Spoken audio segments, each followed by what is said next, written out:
Alonga, and it's my pleasure to be the president of FAST-FIPA and to welcome you to the Spring FAST-FIPA Forum. We're calling it Rebooting for the Future. We have all needed to reboot in one way or another this past year, true. It has been a year of transitions, of disruption, but also of fresh starts and a chance to refocus. It's been a good year to break out of old routines and habits and to reimagine what we can be. Planning for this FAST-FIPA Forum has been no exception to this. Our usual practices and habits for planning the forum continue to not be viable, but this opened up the way for new and better processes that were more collaborative than ever before. I want to take a moment now. If you're not muted, please do mute so that way everyone can hear clearly and well. Thank you. This virtual platform, this is a case in point, right? Offers many restrictions and some challenges that we've had to deal with. What I miss the most is being able to be there in person and see you all. My Cuban nature is one to hug. And so this is hard for me, right? It's hard to hug virtually, but we've made the best of it, I think. And it's been possible to open up other possibilities and ways of interacting. I want to first begin by introducing the FAST-FIPA board. We have been on this journey together as a board, dreaming, Zooming, creating, meeting more frequently than we ever imagined we'd want to. And so I want to start with President-elect Helen Christian, Treasurer Diane Dannemiller, Secretary Sharon Foster. We have 5 regional vice presidents, Micah Chandler for Region 1, Joe Atkins for Region 2, Rod Natta for Region 3, Brian Schultz for Region 4, Nicole Smith for Region 5. And we have past President Elena Garcia and past President Leticia Roman. And we also have 4 board appointees, Maria Pouncey, Yvonne Johnson, Kathy Harmon, and Margie Murray. I am very grateful to the entire board. Without everyone pitching in and doing lots of hard work, this would not have been possible. I also want to thank everyone in ECTAC because it's been a collaborative effort and we couldn't have done it without everyone's support from ECTAC, including Anna Moore, Celine Smith, right? They say it takes a village. Well, this certainly has taken a village. And I also want to highlight and give a huge special heartfelt shout out to a few members of the board that have truly done cartwheels and gone well beyond. Diane with the registrations and all of the payments and everything. She was my partner in crime along with Kathy Harmon, who got us many sponsors and has managed the website up to, I think, 10:30 o'clock last night, helping folks that were registering at the last minute, even this morning registering. So thank you for all of that extra effort. Brian Schultz for his tech brilliance and helping us to manage the platform. And Margie, I don't know what to say about Margie. She is just phenomenal, around the clock support. It doesn't matter when, it doesn't matter how. She helps everyone and she handles so many details effortlessly. So thank you everyone, but I just wanted to highlight those special people. And speaking of special people, our Florida Department of Education partners in crime in this endeavor, right? Especially, I mean, so many of them, but especially the leadership of Melissa, Amanda, Melissa Ramsey, Amanda Meeks, Michelle Gaines, and Mickey for, you know, I can be a little unrealistic in my expectations, those of you that know me, right?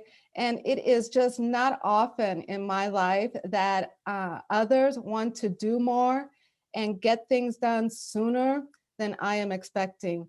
But just when I thought that we were asking too much of our Florida partners in DOE, they countered with offers of doing more, suggesting themselves to do more, to do better, to do it sooner.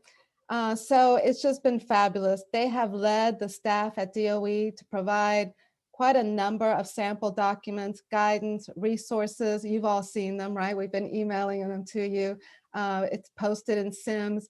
And all of these resources prior to the forum and well before the application is due. So these are great milestones for us and great achievements. And they've achieved so much in a very short period of time. But what has impressed me the most in this journey together, right, it's been truly collaborative, so positive, the partnership and the planning for this forum together. I've been part of planning a few of these forums, and I can say that this is the first time where I feel like we were all in the birthing room together, right? We were all in it at every step of the way. So many dreams come true here. Today at this forum, we have a record number of district staff registered, over 400, unprecedented. We have 16 sponsors total. Our network is stronger than ever, and together we can do better. We can be better for our students, our teachers, our schools, ourselves. I want to right now recognize our sponsors. I think you've been seeing the slides with all of our sponsors, but I want to give a special recognition to the 5 elite sponsors from earlier today in our virtual exhibit hall: Catapult Learning, Curriculum Associates, Edgenuity, Apex Learning, and Imagine Learning. And I just want to highlight that for Edgenuity, we did have some technical issues with their virtual exhibit hall presentation. And so we're going to give them an opportunity of a reboot and a redo for tomorrow morning at 8:30. So Margie will either send out a new link if that's what's needed, or we'll send out a notification that the same link from Edgenuity's virtual exhibit platform today is still possible. So, and right now, I want to take a moment to introduce iStation. They are one of our sponsors for today, premium sponsors, and we're going to see a very brief video from them and then continue with our agenda.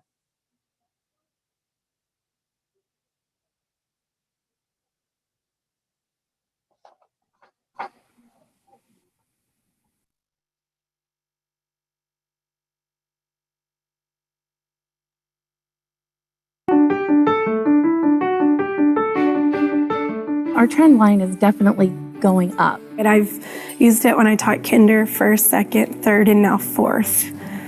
And I've seen increases on all of my students because of iStation. So the students who have been exposed to our curriculum in iStation for at least 2 years generally score into the advanced or very advanced ranges on the Bracken School Readiness Assessment. The biggest thing I've definitely seen is the growth for my children. We have seen a meteoric rise in achievement, and those students that are down that red, boy, they're closing fast on those students that are performing at or above grade level. I've seen such growth with my kids who are at low reading levels, really low reading levels, and who are at risk. It's been amazing to see the growth in our children. It is so fun to watch, and the kids are really excited about their growth as well. It's been fantastic to actually see when you do it with Fidelity and those students are getting those minutes that they are making progress. I went from my whole class being in tier 3 to now I'm pretty equally balanced from tier 1 to tier 3. We have one kindergarten class that probably 80% of the students were tier 3 at the beginning of the year. At the end of the year, 1 student in tier 3. And this is a child that did not want to read, was not an avid reader at all. And because of iStation, now loves to read. And when you can give a kid the love of reading, you've opened the world to them and they're learning. And to me, that's the gift. That's the gift of an education.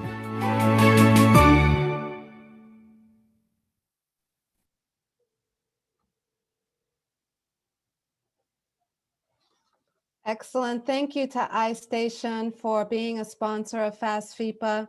And I just want to let everyone know that we will be having 2 door prizes at the end of our forum today. So please do stay until the very end.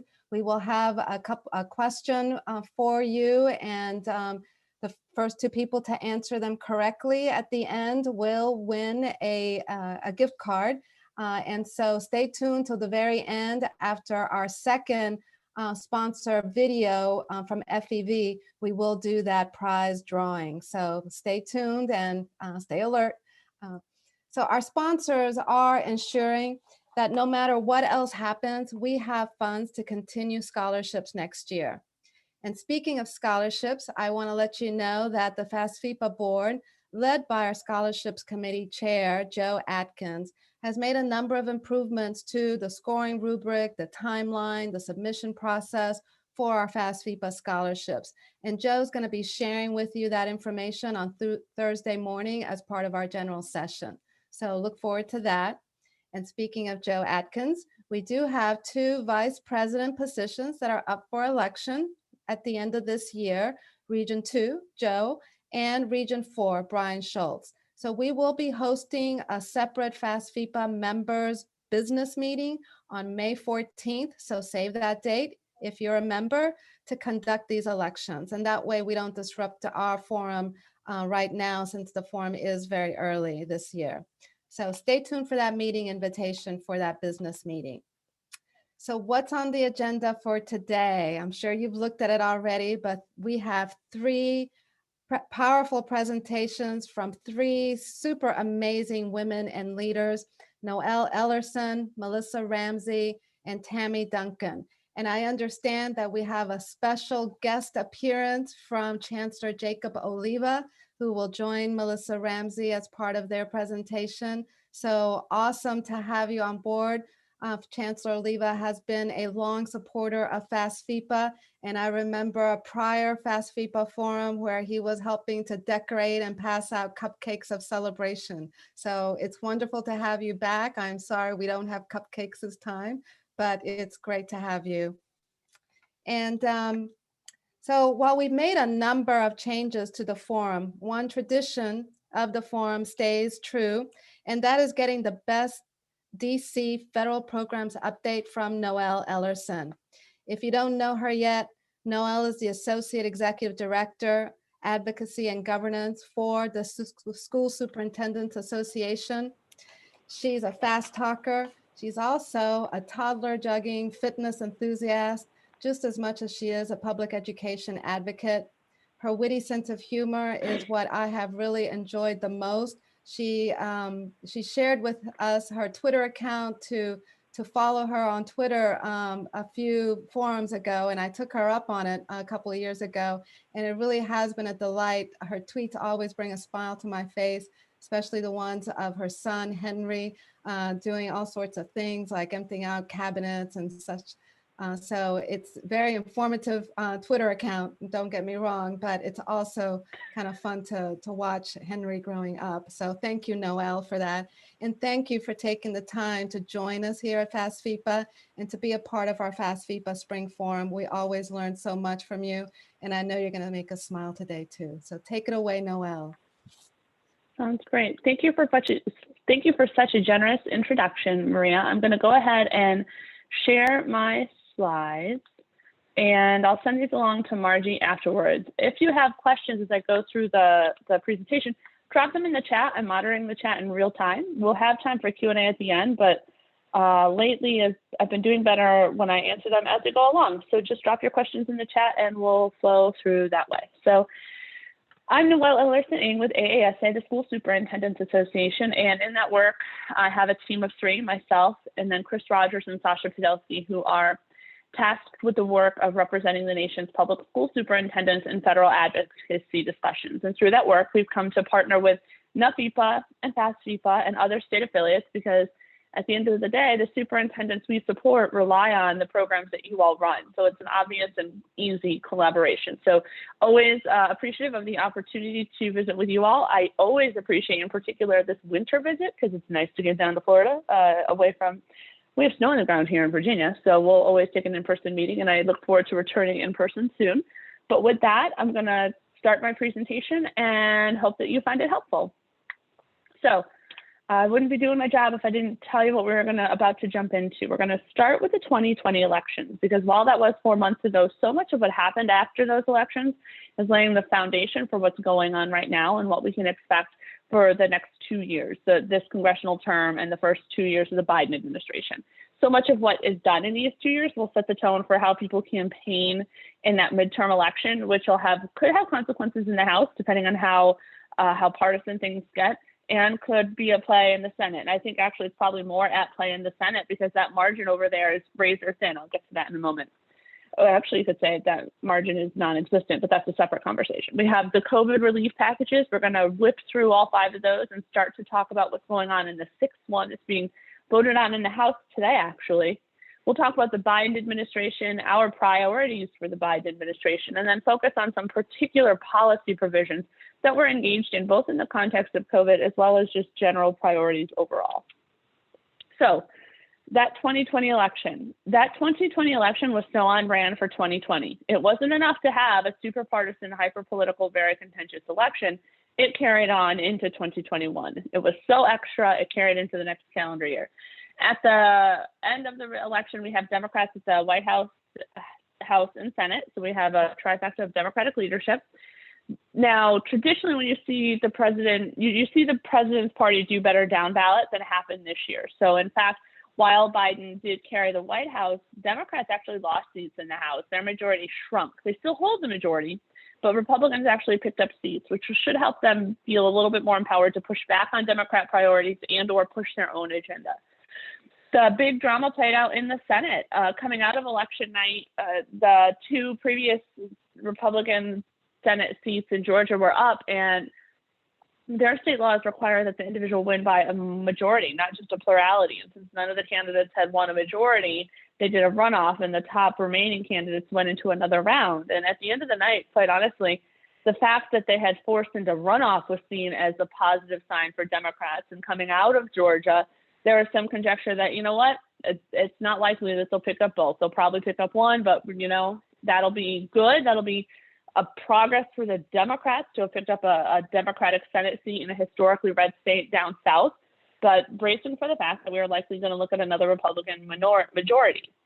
That wasn't the case. The election day came on January 5th. Actually, if I think about that now, wasn't it? Yeah, because it was January 5th. Woke up the next day, took my son to daycare, and was talking to him about the elections, and then it was the insurrection that afternoon. I hadn't really thought about that back to back. But at the end of the 5th, both seats have flipped to Democrat. And so Georgia sent its first Jewish and first Black senator from Georgia, and they're both Democrat. And now the Senate has the Democratic majority. Now, it's a very loose interpretation of the word majority, because if you look at the 100 senators in that chamber, 48 have the letter D by their name, 50 have the letter R, but somehow the Democrats have the majority. Here's how this works. There's 2 independents in the Senate, and those independents caucus with the Democrats. So that brings us even 50-50. And so then when you have a tie, the vice president, so the president of the Senate, Madam Vice President Kamala Harris, would come in and be the tiebreaker. And presumably because she caucuses with the Democrats, she will break the tie in the favor of the Democratic position. Now, this could be a pretty consistent, predictable thing, except that would require party members to vote in line with their party all the time. One party is better about that, the Republicans, and one is not. Democrats are much more like herding cats. And so as you look at what the Democrats are going to be focused on moving, the Biden priorities, the Democrat priorities, that's going to be the Senate is still going to be probably the more powerful chamber in the city, because it's going to have to pass the Senate, which means it's going to have to be more bipartisan, or bipartisan enough to prevent Democrats from defaulting and not voting with the party line. Because quite honestly, the onus is going to be on Democrats to deliver the votes. All the Republicans have to do is get one Democrat to not vote with the party, and then it's over. The bill will be defeated. And so that margin is going to become really, really relevant, because Senate rules typically require a vote of 60 for things to be adopted in the Senate. That's why you're hearing this term reconciliation, the package being voted on right now. That's a budgetary term that's done as part of overall budget. It's a legislative proposal. It's done under the umbrella of the budget process that can achieve other policy priorities. reconciliation is how they're moving this next COVID supplemental, this $130 billion for education that you're hearing talked about. The other reason they use reconciliation is because it requires only 51 votes, not 60. And for reasons that I just outlined, you can see why it would be in the interest of Democrats to move things by simple majority as opposed to having to pick off 10 Republicans, which it's way harder to pick off 10 Republicans than it is to pick off 10 Democrats. Other leadership shifts in the chambers include leadership at the front of the appropriations committees, which are the committees that fund the programs we care the most about. And we are really pleased to see on the House side that the overall appropriations committee is chaired by Rosa DeLauro. She's long been the chair of our subcommittee, which was wonderful, but now she's at the helm of the overall committee, and that just bodes well for funding allocations specific to education. And on the Senate side, we have Susan Collins as the ranking member. She's a Republican senator from Maine. While we don't usually agree with her on vouchers, she is very good on overall funding. And so to see her at the helm of the Appropriations Committee on the Senate side is a good thing. The other big leadership change is in the Senate, and that's on the Health Committee, the Health, Education, Labor, and Pensions Committee. That's the committee that writes the big laws. So the Every Student Succeeds Act, the Individuals with Disabilities Education Act, any of the policy laws, that comes from the Health Committee.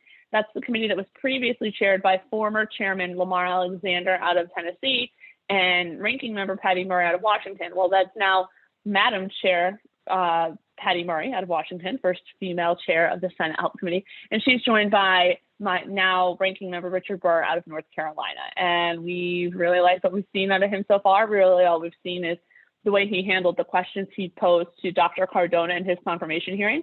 But we're optimistic that Murray and Burr will continue the very legendary bipartisan collaborative effort that Murray and Alexander had.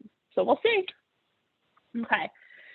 This slide right here is a quick listing of the 5 COVID bills that were signed into law in calendar year 2020. You'll note that the first 4 were signed into law in the 6-week window between March 6th and April 24th. As you follow that, 2 of them have red ink. 3 on this slide have red ink. The ones with red ink are the bills that either have something education adjacent or education specific. So COVID-2 was the second package, and it had language that was COVID adjacent. So this is the language that for any of you who are the food program coordinators in your district, this was your jam. This was the bill that included the language that provided the flexibility that allowed school districts to continue to feed their students even while your schools were closed.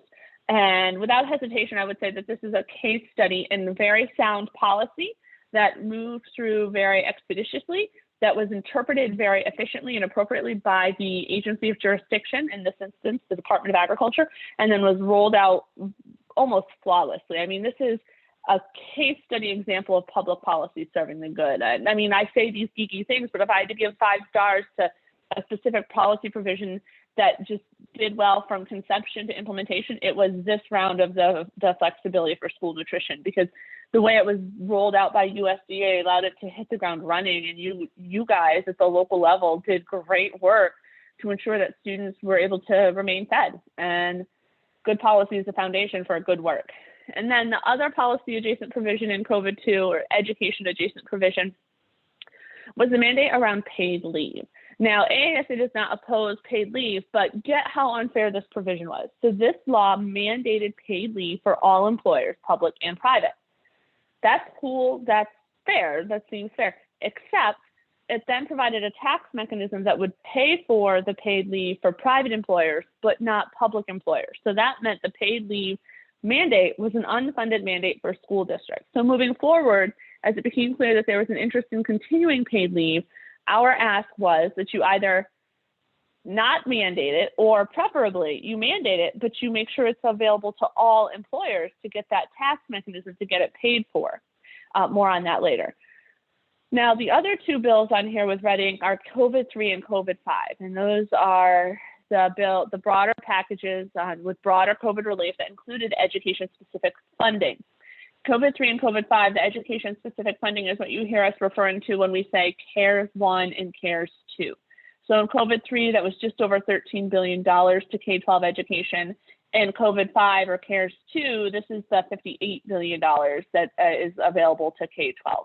And so this is broad, flexible funding that has a lot of allowable uses, and it's designed to support state and local education agencies in using the dollars in the manners that best serve the needs of their districts as they navigate this COVID pandemic and try to, or they do their best to run their school system in this pandemic reality. Now, COVID-5 was more than 8 months behind the last bill, and part of that was spending fatigue. You look at the total cost of the bills to date with COVID 1 through 4, and there's just been a lot of money already spent. There's also a lot of political chips that had already been expended in COVID 1 through 4. And let's be honest about the timing. By the time you get to the end of April, you're into May, June, July of an election year where every House member is up. Taking a vote on a major funding package before an election cycle would absolutely put a target on some members' backs, particularly Democrats in a vulnerable seat or Republicans who were concerned about being primaried by someone more to the right. And so politics, absolutely, big P and little p politics were absolutely factors in why the COVID-5 package was so delayed. We ultimately did get that COVID-5 package over the line. I think everyone remembers the incessant headlines and coverage about it from almost immediately after the election wrapped until the end of the calendar year.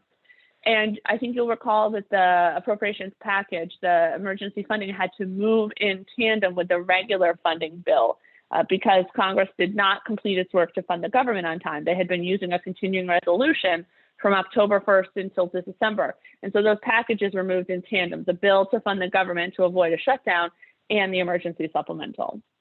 So with that, the annual appropriations bill that was provided was federal fiscal year 2021. These are the federal dollars that will be in the programs that you run in the coming school year, the 2021-2022 school year. So 21-22, these are the dollars that will be in your schools for that year. One of the first things I want to tee up for you is that FY21 is the last year of budget caps. And for those of you who have been at your job for a while or have been here as long as I have, 13 years, think back all the way to 2011. I talked about the Budget Control Act. And if you don't remember that, you probably remember a term that came out of the Budget Control Act, sequester. Who remembers how much fun sequester was, which was that across the board cut? The Budget Control Act triggered the process that ultimately resulted in that across the board cut and mandated 10 years of federal caps. Generally speaking, over the 10-year cycle, every 2 years, Congress just raised the cap. So this is just deeply funny, right? Like Congress said, oh, we need to have fiscal restraint and responsibility. Let's put in 10 years of budget caps. And then they would get to the year and say, ooh, the cap is too much. Let's raise the cap. It's like raise the roof, but more funding related. So they would raise the cap every 2 years. And they did it for 19 and 20, but they didn't do it for 2021. There's a myriad reasons why they didn't do it for 2021. It was an election year. There was huge spending already during FY21 or in the appropriation cycle associated with the normal work for FY21 in that all those COVID packages moved. And so there was just general resignation to that they were going to comply with the cap. And you can see that reflected here. The overall funding level for your programs specific to education is essentially level funded. I highlighted in red some of our key programs. You can see that ESSA, Title I, and IDEA, the special education law, are essentially level funded with just 1% increases. We highlighted that the career and technical education program got a 4% increase, but again, generally nominal increases, just over 1%, nowhere near even inflation. But again, the overall budget was capped. There was no funding increase available. And so these programs were never ripe for significant increases this year. The tandem bill to the annual appropriations was COVID-5. And this slide here details CARES 2, which is the education component of COVID-5. So when I talk about the overall COVID packages, this is the comprehensive federal response that covers education, state and local government, health policy, like the whole kit and caboodle. That's COVID-1, COVID-2, COVID-3, COVID-4, COVID-5. When I'm talking about education-specific provisions, we talk about CARES 1 and CARES 2. And again, CARES 1 was $13 billion in COVID-3. CARES 2 is $54 billion in COVID-5. And what we're looking at here is the education funding available to K-12 schools through COVID-5. In particular, that funding is available in the Education Stabilization Fund. CARES 2 is structured much like CARES 1. So there's the governor's pot, there's the elementary and secondary School Education Relief Fund, ESSERS. That's where that's where all your K-12 funding is. And then there's money for higher ed. Things you need to know about ESSER. CARES 1 is the foundation for CARES 2. So if you could do it under CARES 1, you can do it under CARES 2. The general anticipation, if you haven't received your allocation, is that the total amount of funding you would receive under CARES 2 is approximately 4 times what you received under CARES 1, because CARES 1 was $13 billion, and this is just over 4 times that. So that's a rough ballpark figure of how much money you can anticipate receiving. So much of that, though, is dependent on what your state does. So if Florida is going to decide to play a shell game and use the federal funding to backfill state cuts, yes, you'll get that money from the federal level, but if it's at the exact same time you're losing state funding, it won't be a net increase, making it harder for you to cover the additional costs associated with COVID, which is what these dollars are designed to support. 90% of the funds go all the way to the local level. The state has 10% that they can do things with, but that overall, that significant 90% goes to the local level, very flexible uses. The biggest question I was getting in January, and I think it was a function of CARES 2 just being so much more money, and because there was CARES 1 and CARES 2, schools were able to get further down into their list of triage priorities. And I was hearing from superintendents more concerned that they were being told something wasn't allowable. If you as a federal program coordinator are working with your superintendent or your school budget officer or your school board member, and you are trying to make something go through ESSERS and you're being told that it's not an allowable use, I'm not a lawyer, but I do read federal law very well. And the intent here is for the answer to be yes. So if you are being told no, the onus for saying no, the accountability for saying no is on the person telling you no. So if they're telling you you can't use it for ESSERS, you just need to politely say, thank you for that information. Can you please show me the statute, guidance, or regulation that shows the answer is no? I'm betting that they're misinformed. They truly think the answer is no, but it's not, and they're not going to be able to cite it, and you're going to be able to make the case that your allowable use is in fact allowable. Or it's far more likely that if the answer is no, it's probably something related to a state policy or state law or state guidance, which is frustrating for you because that's still another piece of work. But from where you sit, it is much easier to fix a state-specific provision than it is to fix something that's federal where it would impact all 50 states. So really think about how you can categorize some of these expenses you want to cover under the allowable uses so that you can get them in there. The other big difference between CARES 1 and CARES 2 is how private schools access their funds. So under CARES 1, they used equitable services. Who received any of my emails this summer? There were several around equitable services because Betsy DeVos absolutely used the pandemic in an opportunistic manner to attempt to grab $1 billion for private schools. We were successful in pushing back on that. Thank you to anyone who took the time to weigh in. If you wrote a letter, if you made a call, if you sent an email, if you took a meeting, if you ever wondered if your advocacy mattered, if you took time this summer and did that, collectively those efforts helped save $1 billion for public education. So thank you for your advocacy. Equitable services is not at play for CARES 2. You do not need to run equitable services on your ESSER fund. Private schools can get their funding, but it has to come through the governor's fund. So you can see in the first sub-bullet here, the governors received just over $4 billion, 2.75 of which is set aside for private schools. And there's restrictions. They can only use that funding for COVID-related expenses. We were able to tighten up this language because under CARES 1, we saw money going for tuition and things like vouchers and tuition tax credits and scholarships. That's not what the intent of this funding is. And so it really hones in on the fact that private schools accessing these dollars have to use them for COVID-related expenses. The other caveat in here is that private schools that took money under PPP and CARES 1 can't get money under the governor's pot. And if you're not a private school if you're a private school that did not take PPP, in COVID-5, you can choose. You can pursue money under PPP, or you can choose the governor's pot. And the thinking here is very simple. Private school, are you a business? Then take your money under PPP. Private school, do you want to categorize as a school? Then your funding comes through the governor's pot. You don't get to double dip. And so that's the other big change we want to highlight for you here. So that's a quick whip through of the funding levels in COVID-5 CARES 2. Here's some other things I just want to flag for you, some policy-related provisions, just some context. There's still the language in there that if you're receiving funds, you should, to the greatest extent practicable, continue to pay employees and contractors. Don't get alarmed by that language. A lot of people see that shall and think it's a mandate that you have to pay contracts and services even if they're not being provided. The shall is typically seen as a mandate, but our good friend is that red language. To the greatest extent practicable gives authority at the local level for you to be able to justify that it's not practicable to continue to pay a contractor for a service that's not being provided or realized at all in this remote learning environment. Maintenance of effort is always an issue for us, but particularly in times of supplemental emergency funding, especially when states are facing precipitous fiscal decline, because there's a very high likelihood that a state would just see this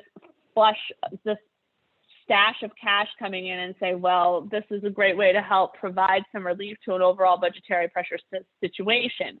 And that's what I talked about earlier, right? So the state will pass all the dollars onto the local level. So say you're getting $500,000, but with their other hand, they might cut state funding to your district by $500,000. Totally legal if they get a waiver for maintenance of effort, because maintenance of effort means that you can make a cut to state aid. We were really concerned about maintenance of effort, in particular in the context of COVID-5, because in COVID-3, CARES 1, there was state stabilization dollars. So there was already funding relief for state budgets in general, plus the education dollars. In COVID-5, there was no state stabilization. There was just this much larger education pot of funding. And that gives us pause, because that puts a big target on an education funding back. Because if on the back of education funding, if you're a governor sitting there dealing with the realities of the budgets that governors are facing right now, what you're looking at is a scenario where your budget has a lot of pressure, and you're looking at trying to balance that, because state and local governments have to balance their budgets. And you're like, well, look, I'm facing significant cuts here, but this one portion of my budget, education, which happens to be one of my largest, is getting an infusion of external cash. I can alleviate some of my overall budget pressure by taking some of the state funding for education and reallocating it elsewhere in the budget. I totally follow the logic. I just fundamentally disagree with that premise. And maintenance of effort language would usually prevent the state from doing it. It would say you have to maintain your effort before you can pursue those dollars. And we had really good language written in there, but all the good language in the world doesn't mean anything if you then provide a waiver, which is what Congress did. So states can pursue a waiver and will be in a scenario to be able to cut education funding if they need to. We had continued provisions related to school nutrition and childcare. This third section here, unemployment insurance, this is relevant right now for reconciliation. I think you'll recall that about 3 weeks ago, maybe even 4 weeks ago, right after Biden's inauguration, a group of 10 Republican senators sent him their negotiating starting point for a bipartisan COVID relief package. And it was more than $1 trillion difference from where Biden was, but it was their starting point. It was above where Republicans had been. Ideally, I would have liked to see negotiations go another round, but for reasons that I'm about to lay out, Biden had the one round of conversations, and then that momentum was essentially deemed dead upon arrival, in large part because of timing. The effort that goes into the type of bipartisan negotiations that would have wielded a bipartisan bill take a lot of time, a lot of effort, a lot of back and forth, a lot of news cycles, a lot of tweets. And if there's anything that's really spurring the Democrats into action right now, it's this March timeline for unemployment insurance. Democrats do not want to see a disruption in the benefit. So they don't want to see a delay at Congress to be the reason why people see a stop in their unemployment insurance. So realizing how short they were on time, they didn't have the luxury of being able to go back and forth. And so between that and the political realities of, even if they had a bipartisan package, they can't guarantee they'd pick off all 10 Republican senators. Why go through the effort of a bipartisan package if you know the Republicans won't vote for it? They just went with reconciliation because all they need is the 51 votes. And they're trying to balance both the political realities of getting 10 votes with this deadline of making sure they don't disrupt supports and services related to unemployment insurance, which runs out on March 14th. And then there's just some tax provisions in there as well. So this bill had a lot that we paid attention to. So that brings us to where we are now. President Biden put forward his American Rescue Plan. This was his grand proposal for the next COVID package.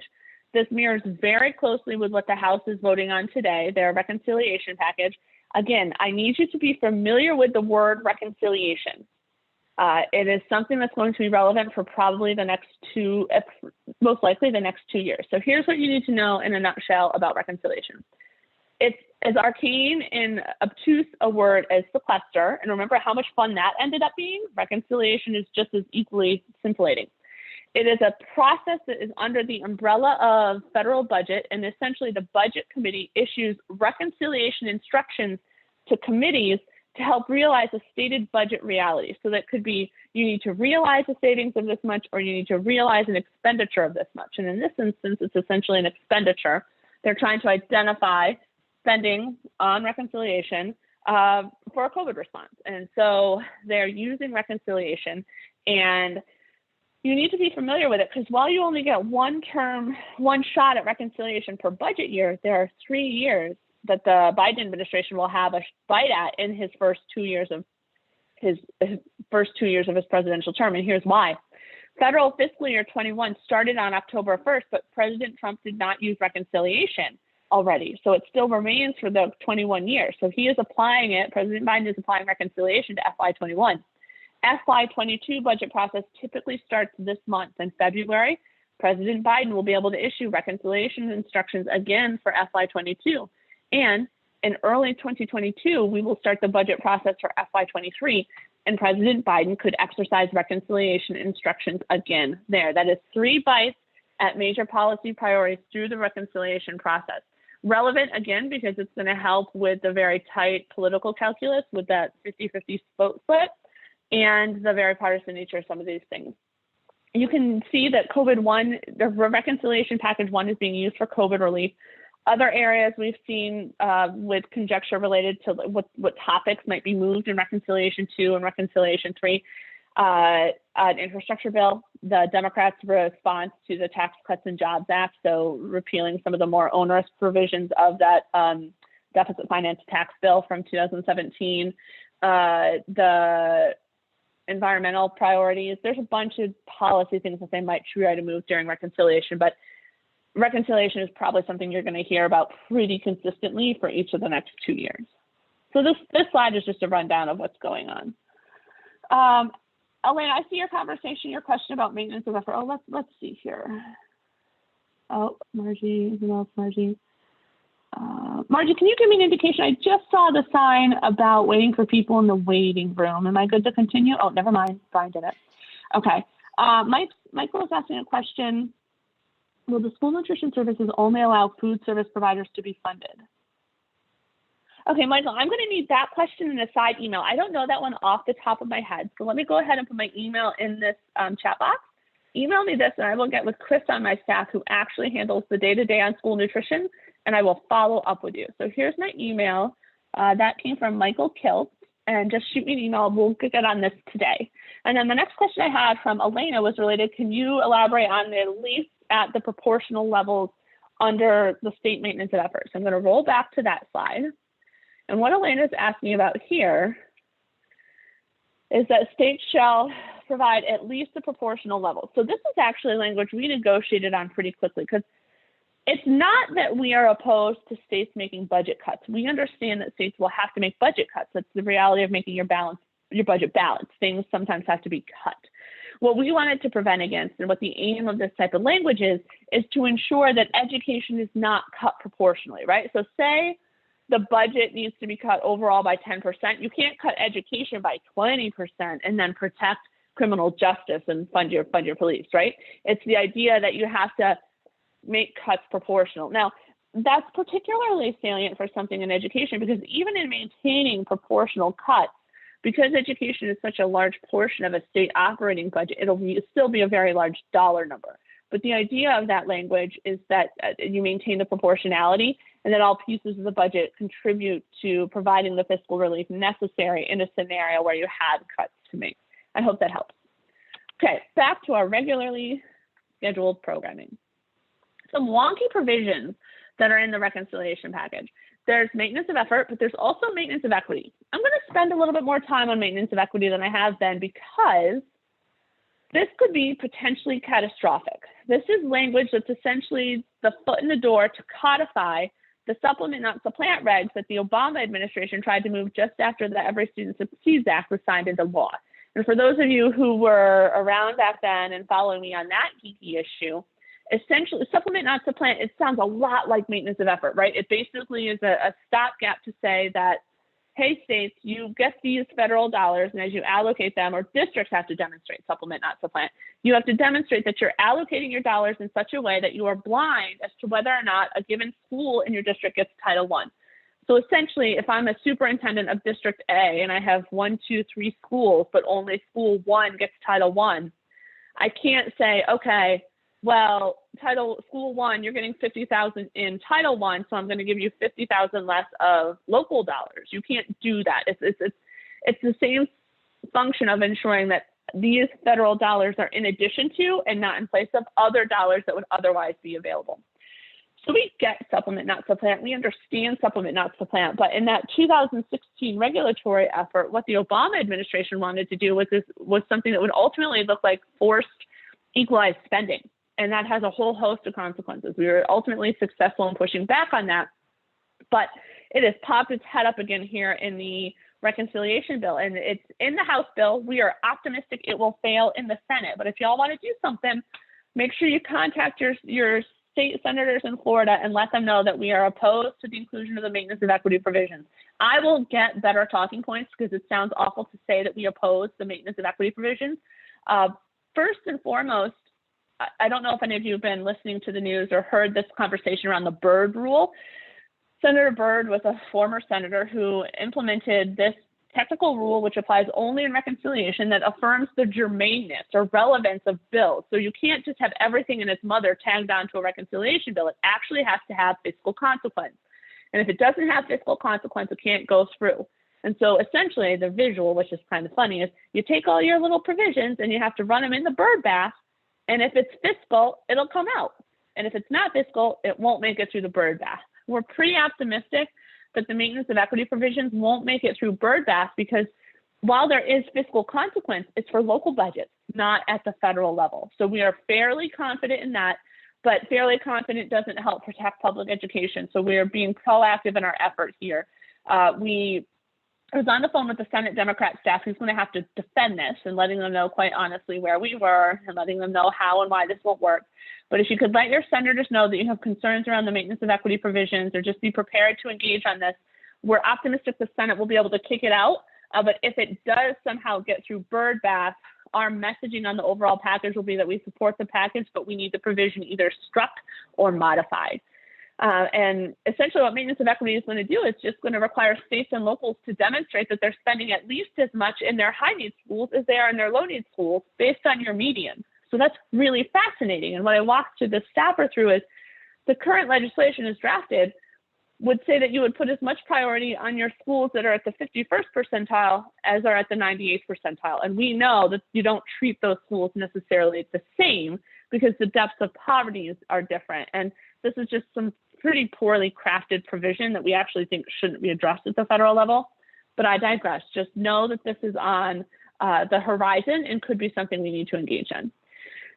Second big bullet, learning loss set aside. This is another substantive difference between the CARES packages and the reconciliation package. The reconciliation package has $130 billion or 128.6 for K-12. Once you get your funding at the local level, you have to set aside 20% for learning loss. Historically, AASA opposes set-asides because it's prescriptive and limits what you can spend your dollars on. In this instance, we're not going to oppose a set-aside, but we are hyper-focused on ensuring that learning loss is not defined at the federal level. You've heard me say that I don't ask the federal government a question I don't want them answering. Don't ask the federal government to define a term that you don't want them limiting.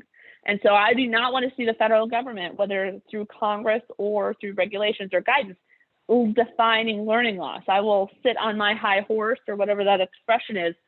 I will defend anything to be learning loss. And I think I could do so with a straight face. I would have people tell me teacher salaries don't count as learning loss, Noelle. I would counter very seriously with, you got to have the kids in school to address learning loss, and you got to have teachers at the front of the classroom. Having teachers is about learning loss. A more tangential one might be, well, Noelle, HVAC systems don't help with learning loss. To the extent that some schools can't open because their air quality system is so low, you got to have the HVAC so you can open the schools so you can address the learning loss. So the real big push here is to ensure that that definition of learning loss is super, super expansive and very flexible. And I want to put it in the back of your mind that as you think about what categories you might be able to put under learning loss, connect those dots. So it's something that might not think about learning loss, you can connect through to learning instruction and students so that it becomes about learning loss. We were able to get $7 billion for the homework gap through E-rate in the Energy and Commerce reconciliation bill. So that's really critical and important to helping you in your work to use E-rate to help connect your students to internet for remote learning. And this round of COVID relief reconciliation package does include dedicated funding for state and local governments, which will take the pressure off of education funding in terms of, or as it relates to providing relief to state budgets. This slide is just a simplified version of Schoolhouse Rocks explaining how COVID reconciliation works. So the House is they're passing their bill now. It'll go to the Senate. The Senate has some of those wonky rules, like that bird rule that I talked about. It'll knock out some of those provisions. So then we'll have a House bill and a Senate bill. And when they're so different, then they have to go to conference where you have them work out their differences, and then they're married into one bill. Then both chambers have to pass that bill again, and then it goes to the president. So that's the process we're at the front of. We're optimistic that districts could be receiving their dollars as early as mid-April. So now we're at the who's who portion of the presentation. Who's who in the Biden administration? Most notably, who's who is that there are career educators in key positions. So President Biden had, while he was a candidate, committed to putting an educator at the head of the Department of Ed. And given the strength of the unions and the prevalence of the unions and the fact that they donated nearly $45 million to his campaign, I was concerned that they might put one of the union leaders at the head of the Department of Ed. And not necessarily concerned, but I was quietly planting the seed, and the other people were, that the definition of educator is broader than just a union person. And we are very pleased to see in his nominations that he has stuck to his commitment to not just people who have educator experience, but who are career educators. So at the helm of the Department of Ed is Dr. Medell Cardona, a former classroom teacher, district administrator, and most immediate past position was as state chief of Connecticut. The Deputy Secretary of Education, the next nomination is Cindy Martin, former superintendent of San Diego Unified out in San Diego. And she has great extensive ties to her local union, but again, she has that broader educator experience too. We have a lot of political appointees that look a lot like rinse, wash, repeat from the Obama administration. So a lot of people from Gates, a lot of people from Democrats for Educational Reform, a lot of people from the NEA, Learning Policy Institute, a lot of familiar names there. A name that's a big ally to us in E-rate and homework app, Jessica Rosenworcel. She's been a FCC commissioner, I think, since 2013. She is currently acting chairwoman. We would presume that she'd be nominated as chairwoman when President Biden gets to making that appointment, but we are in a holding pattern until now. 4 of the 5 commissioner spots are filled, but they're split evenly, 2 Dems and 2 Republicans, so you really can't get a lot done there right now. At Department of Agriculture, we see Tom Vilsack, and at the White House Domestic Policy Council, 2 names that were prominent in the Obama Department of Ed are now over heading up policy at the White House, Carmel Martin and Catherine Lehman. Carmel Martin was she was Arne Duncan's right-hand woman, and then Catherine Lehman headed up the Office of Civil Rights. And so they're over there running the shop at the White House as it relates to education policy. So what are the priorities for the Biden administration? In their first 100 days, they're focused on getting schools open. We welcome the leadership that the Biden administration is offering around schools reopening. Quite honestly, there was an absolute abdication of leadership on the federal level as it related to opening schools in response to COVID pandemic. So the leadership is a welcome change. We are most appreciative of the de-weaponization and the depoliticization of CDC. Now that did start to happen at the end of the Trump administration. So we will commend them for that shift in positioning to allow the CDC science and data to move in an unrestricted manner. But the type of guidance, the actionable, concise, clear stuff that's coming from the Department of Ed and CDC is much improved and much welcome. Not super perfect, like we don't have our rose-colored glasses on, but it is a big step in the right direction towards this work of getting more schools open. We support the administration in their push to help schools get more open in the next 100 days, while reminding them that there's a lot of schools that have been open in person for the duration of the pandemic, and that we can't continue, to use an expression for the second time today, we can't let the tail wag the dog. Just because some of these larger urban schools aren't open doesn't mean that that's the majority of schools in this nation. And in fact, we should be looking at some of those schools that have been open to see what is it that they're doing right that can work, because what I haven't heard is a true accounting from the schools that aren't open about why you can't open or what's so structurally different about your community, apart from maybe political constraints or political pressures, about physically getting your schools more open. We see them doing some work on data collection, and then one of the first things President Biden did take action on was the transgender executive order, which is related to a back and forth of guidance that President Obama had put into place that President Trump rescinded. That is just about assuring that all persons receive equal treatment under the law without regard to their gender identity. So this will play out in schools as it relates to the restroom, access to the restroom, locker room, or school sports. So just a few other deeper dives on policy things. At the Office of Civil Rights under the Biden administration, you can expect more enforcement under a Biden administration than we had under a Trump administration. So we will expect some action on disparate treatment. Instead of reactive investigations, I think you can see a more proactive approach to investigating schools based on data that's collected and reported. Proactive investigations related to FAPE during COVID, which is going to be particularly salient and potentially very impactful in light of COVID. Other proactive investigations related to Title VII, resuming the civil rights data collection, and guidance. We expect a lot of guidance from this department. Guidance is better than regulations because guidance can't carry the weight of law, but guidance can represent another level of policy. Another policy area we're engaged in is lobbying the Centers for Medicaid and Medicare Services, CMS. That's an interesting acronym because that name is Center for Medicaid and Medicare Services, but the acronym is only CMS. Sorry, that was a random thought, but I think this every time I see CMS. There's only one M, but really there's two. We successfully led a letter that called on CMS to streamline its guidelines to make easier the paperwork process. So how many of you are in a school district where you provide way more Medicaid eligible services than you bill for? And it's largely because of the paperwork burden. So we want to reduce the paperwork burden so that you can claim in a way that hospitals do, and to make it easier for you to be reimbursed for the work that you're already doing. And that would help provide some fiscal relief. Infrastructure is another package priority for the Biden administration. Quite honestly, this would have a lot more likelihood if we hadn't passed 5 and almost 6 COVID packages. The infrastructure package is going to be a huge price ticket.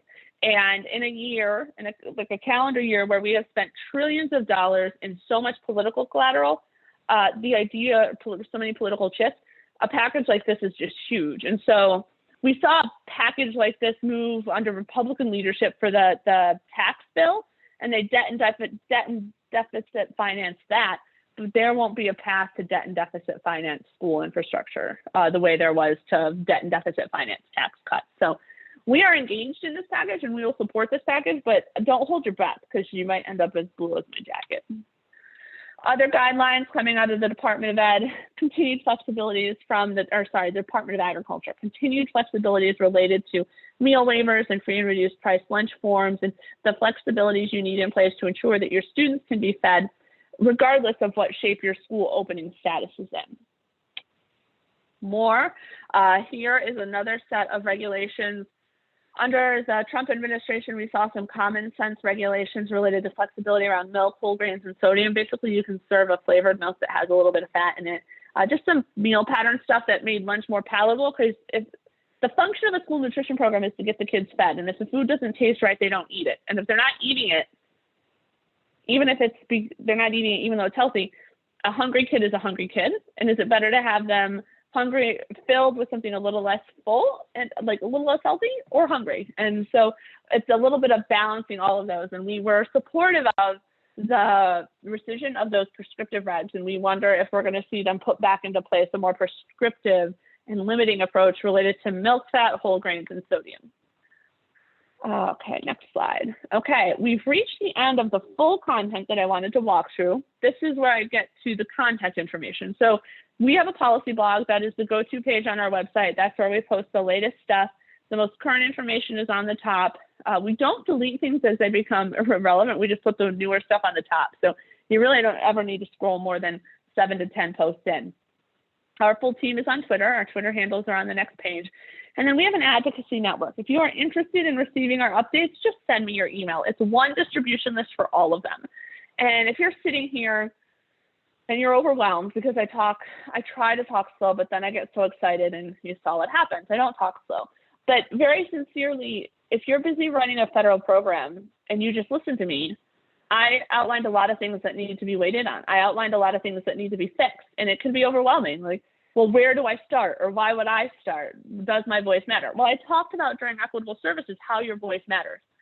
You don't need to weigh in on every issue. You can weigh in on the ones that are most comfortable to you, that you're most interested about, that most align with the work you do day to day. But if you can commit to picking on one and just learning about that one and engaging there, that's great. That still might be too much of a lift. Totally get that. Think about what you tell your students all the time. How much are you telling your students just read a little bit. Maybe they're reading a graphic novel, maybe they're reading books, maybe they're reading journals, but you're having them read for the practice of exposure to content in words, right? Sign up for the Advocacy Network so you get our advocacy updates. It's a passive way to engage. Those newsletters come to your inbox and you can read them, and you'll get exposure to the words, the language, the content, the topics, the issue, the political landscape. And I bet you a couple months in, you might even be like, oh, well, now I'm so hot in a bonnet about this issue, I actually have to engage. But it's an easy way to just build your advocacy muscle. So consider signing up for our Advocacy Network. We have weekly updates when Congress is in session, monthly updates that are more long form. And this is also the network by which we push out calls to action or things that we need you to engage on, where we send a summary, talking points, and a step-by-step guide on what to do. Other issues I'm happy to take questions on that I didn't get to go into detail about today: special education, secure rural schools in forest counties, the Rural Ed Achievement Program, higher ed, teacher shortages, or Title IX. And with that, on behalf of my team, Sasha, Chris, and I, happy to take your questions and always support and serve you in your advocacy needs. I'm going to turn it back over to Margie to see how we want to handle Q&A. I don't see anything in the chat, but Maria and Margie, how do you want to roll? Hi there. Yes, we'll open it up. I don't see any additional questions in the chat. Thank you, Noelle. That was fabulous as usual. A lot of information. I'm sure our heads are spinning. When I saw that COVID slide, I have to tell you, I think I was going to get a little dizzy there. But it's a lot of COVIDing we're doing right now on multiple levels. But let's open it up and see if there are any pressing questions regarding anything that Noelle said. Okay, I'm getting a question on HB 199. Is that is that a state bill or is that a federal one? Yeah, House Bill 199 looks like it's a Florida Senate bill. So we don't do anything on state specific legislation. I'm checking the congressional record. Congressional library. I don't know. I'm pretty sure it's a state one. No other questions in there right now? I don't see any, no. Okay, well, you know how to reach me with email if there's anything that does come up. Thank you for the time today, and good luck with the rest of your conference. Thank you. Awesome.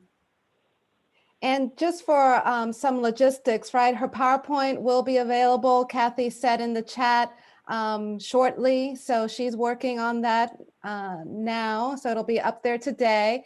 And we already have the presentations from our Florida Department of Education presenters today available at FAST-FIPA. So if you'd like to have those in front of you, you can go there right now before they get started. And I also want to mention, you've had an opportunity to submit questions, and we do have a Q&A session at the very end. Our DOE partners will be with us for that as well. So at any time, you can submit questions during the chat. You had that survey monkey that you can submit questions to, and we will collect those before tomorrow. So we have multiple opportunities for asking those questions. And we encourage you to ask the questions. Even if we don't have answers, it gives us a chance to know what your needs are and be able to address them. So now I want to pivot and transition to the Florida Department of Education. And I see Melissa Ramsey and Chancellor Oliva with us here. And I will turn it over to wonderful Melissa and Chancellor Oliva. Thank you so much, Maria. It's our honor to have the Chancellor with us today. He knows how valuable the work you do in the field is. So I'm going to let him use some of my time today because it's so valuable that he's with us. Well, thank you, Ms. Ramsey, for that wonderful opportunity to use some of your time. And thank you, Dr. Longo, for having DOE be a part of the FAST-FIPA conference. For those that don't know who I am, my name is Jacob Oliva. I work as a chancellor for the Division of Public Schools, which oversees and supports about 2.9 million students on over 4,000 campuses statewide. And I can tell you firsthand, I know how much FAST-FIPA and EdTech and the folks that put these conferences together work day and night to provide high quality experiences for everybody participating in this call. and just want to thank them for their support of the school districts and for being a thought partner with us here at the state, and to thank everybody for being an active participant and learning more about how to streamline and support some of our most fragile and vulnerable students. And I wanted to start just by saying that when we reflect on where we've been almost for the last year, it's hard to believe that we've been having dialogue and conversations for the last year on how to support students, especially with dealing with this pandemic. When the state was pretty much on spring break, or most of the districts that were going to spring break, and we were looking at data now, like this is the time of year we were looking at data and trying to understand what was happening. We made that decision to pivot and develop instructional continuity plans and implement distance learning statewide, which was a huge task and a huge lift. And I just can't say enough in public forums how proud we are of our teachers, our leaders, our elected officials that were so innovative in their approaches to go above and beyond to make sure that we stay connected with students throughout the remainder of the school year, throughout the summer, and then welcome them back onto our campuses. Florida is definitely the envy of many other states across the United States. In fact, we get calls often, all the time, wanting to know, how did Florida do what you did, and how do you stay ahead of the curve? And I always say that it's pretty easy. The formula that we follow is get good teachers, get good leaders, and get out of their way. And we were able to do that. And it was because of the people on this call that put forward or elevated our presence on a national level. And what I want to say to our federal program folks and our district folks and our leaders in this arena, when you look at the laser-like focus that we had, especially around Emergency Order 06 and 07, that dealt with the provisions and the assurances for reopening schools, a big part of those plans and our area of focus and need was protecting and providing services to our most vulnerable populations. And that was everybody on this call that elevated that presence and went way above and beyond, whether it was access to devices, access to internets. There's some real opportunity to learning gaps throughout the state of Florida. And you found bridges so that students had an opportunity to learn.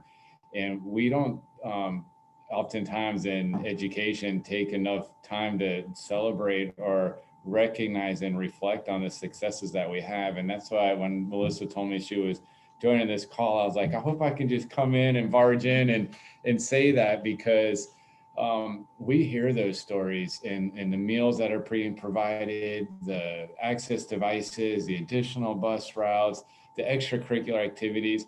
That is not an easy accomplishment. And that's what makes Florida special. And that's what makes our connections to our students that much more sincere and valuable. And we're looking at that data, and we're looking at that progress monitoring data. That summer slide compounded with COVID slide is very real. And for our vulnerable students, it's exacerbated. And we were able to mitigate that learning loss or that opportunity for learning at a very high level. But we know that this work isn't done, and that a few days or a few weeks or a few summers of remediation is just going to automatically accelerate and close those gaps. We need to look at some long-term sustainable layers of support. And I know that's what FASFIPA and Marjorie and the team are really focusing on doing. And Melissa and Amanda here over federal programs are really trying to have those conversations on how can we streamline, how can we support, and how can we can be strategic about some long-term sustainability layers to support our vulnerable students. So I hope I didn't take up too much time. I know Melissa has a lot to talk about, but thank you for being on this call. Anytime we ask people to disrupt their days professionally or personally to participate in learning, even in virtual formats, I think most of us look forward to the days where we can get face-to-face and have those sidebar conversations. It seems to be more meaningful and powerful, but being able to stay connected in this environment is a value, and we want to make sure you know how much we appreciate you, as well as make sure that you're aware that we want to be a partner with you. And I'm not going to tell you we have all the answers, but collectively in this chat room, the answers in this room, there is not one challenge or issue that if we work together, we can't solve or overcome for our students. And that's what makes this conference powerful, and being a part of this membership, such a unique experience for everybody that's participating. So Melissa, I don't know if you want to add to that. Thank you so much, Chancellor, for being with us today. It's my pleasure. We know that you understand the importance of all the hard work that everyone's doing. And I just want you to know I personally thank the FAFSA planning team for their partnership and their dedication to really being at the table collectively and being able to make decisions that are impacting students across this great state. And as Maria started out, you missed it, but she said, together we do better, and we can be better for our students and for each other. And that's really the same message you just carried. So it's a beautiful segue. Great minds, Dr. Longo. Great minds think alike. Yes, and I'm surrounded by great minds. So what a blessing I have. So thank you for being with us. And I'm going to ask Amanda to go ahead and share my. And before you leave, Chancellor Leva, I just wanted to personally thank you for taking the time. We know how busy your day is, and sometimes you wonder if the things that you take time for have an impact. And I just want to let you know that your words of recognition and support and the leadership team that you put together there to partner with us has been very impactful, and we are making a difference together. So thank you for your leadership. Oh, it's my pleasure. We'll be in touch. That's why he works 24/7. It's been busy. There's no denying that. Yes, sometimes he can't even travel home to see his family, but we're very blessed. He's our leader. All right. Thank you. Thank you for being with us. Okay, we're going to go ahead and share the presentation today that we have for you regarding strategic improvement at the federal programs level. And I know I have a lot of team members from all our title programs and federal programs on the call, and thank you for listening in. I agree, Noel's presentation was very well done and gave a very high overview of what's going on at the federal level, which is appreciated, so we can understand the impact at the state level as well and how it trickles down. All right, today I'll be giving you an overview of a variety of different topics. First, we will be reviewing our reflections on how far we've actually come since 2019, when we began this journey of streamlining and updating our timelines for grants, as well as supporting LEAs in reorganizing our internal structure within the department, and coming up with the common federal guidance that a lot of you have been involved in and given reflection. So we'll be looking at our K-12 grant team and the strategic improvement structure. We'll be talking about common federal guidance and some updates there. We actually developed 3 additional guidance documents that will help you along the journey of your 21-22 applications. And one of my favorite topics is the consolidated application that we'll be discussing. We'll give you the inside scoop on the 7 federal programs that are within the consolidated application, as well as the supporting documents, the common guidance or companion guidance document, and other supporting documents as well. Then we'll be talking about a universal monitoring system that came about from our monitoring and our risk assessment task force. And lastly, we'll show you some of our resources where we have a common site that we are posting them and any of our supporting guidance. So that's a high-level overview of what I'll hope to cover today. All right. Now I'd like to just show you our strategic improvement vision. This is where every student receives equitable services and support to prepare them for a high quality education that leads to world-class career pathways to become a productive citizen. This is the vision we believe in, and that's what we built our systems and structure in federal programs, along with our supporting offices, and you can see that it aligns with ESSA. We have 3 focus areas: our comprehensive support and improvement area, which we have our graded and ungraded schools; targeted support and improvement, where we have our bureaus that impact student services, as well as specialized services for students with disabilities or English language learners; and of course, supporting family and community outreach. And then thirdly, the alignment of federal and state programs. So we are working on the technical part of this, the presentation. Sorry about that if you could not see the slides earlier. It looks like they're up and running now. Perfect. All right. So the next slide, please.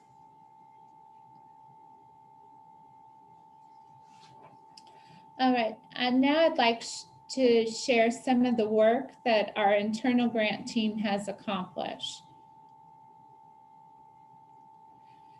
Internally, we meet monthly. We have over 6 bureaus, including the Office of Grants Management, who is an integral partner in this process. We meet and discuss current topics as well as lessons learned from LEAs during our monthly meeting calls. So we try to ensure that there's touch points at least monthly, internally and externally with all of our programs, hosting monthly calls or meetings with LEAs.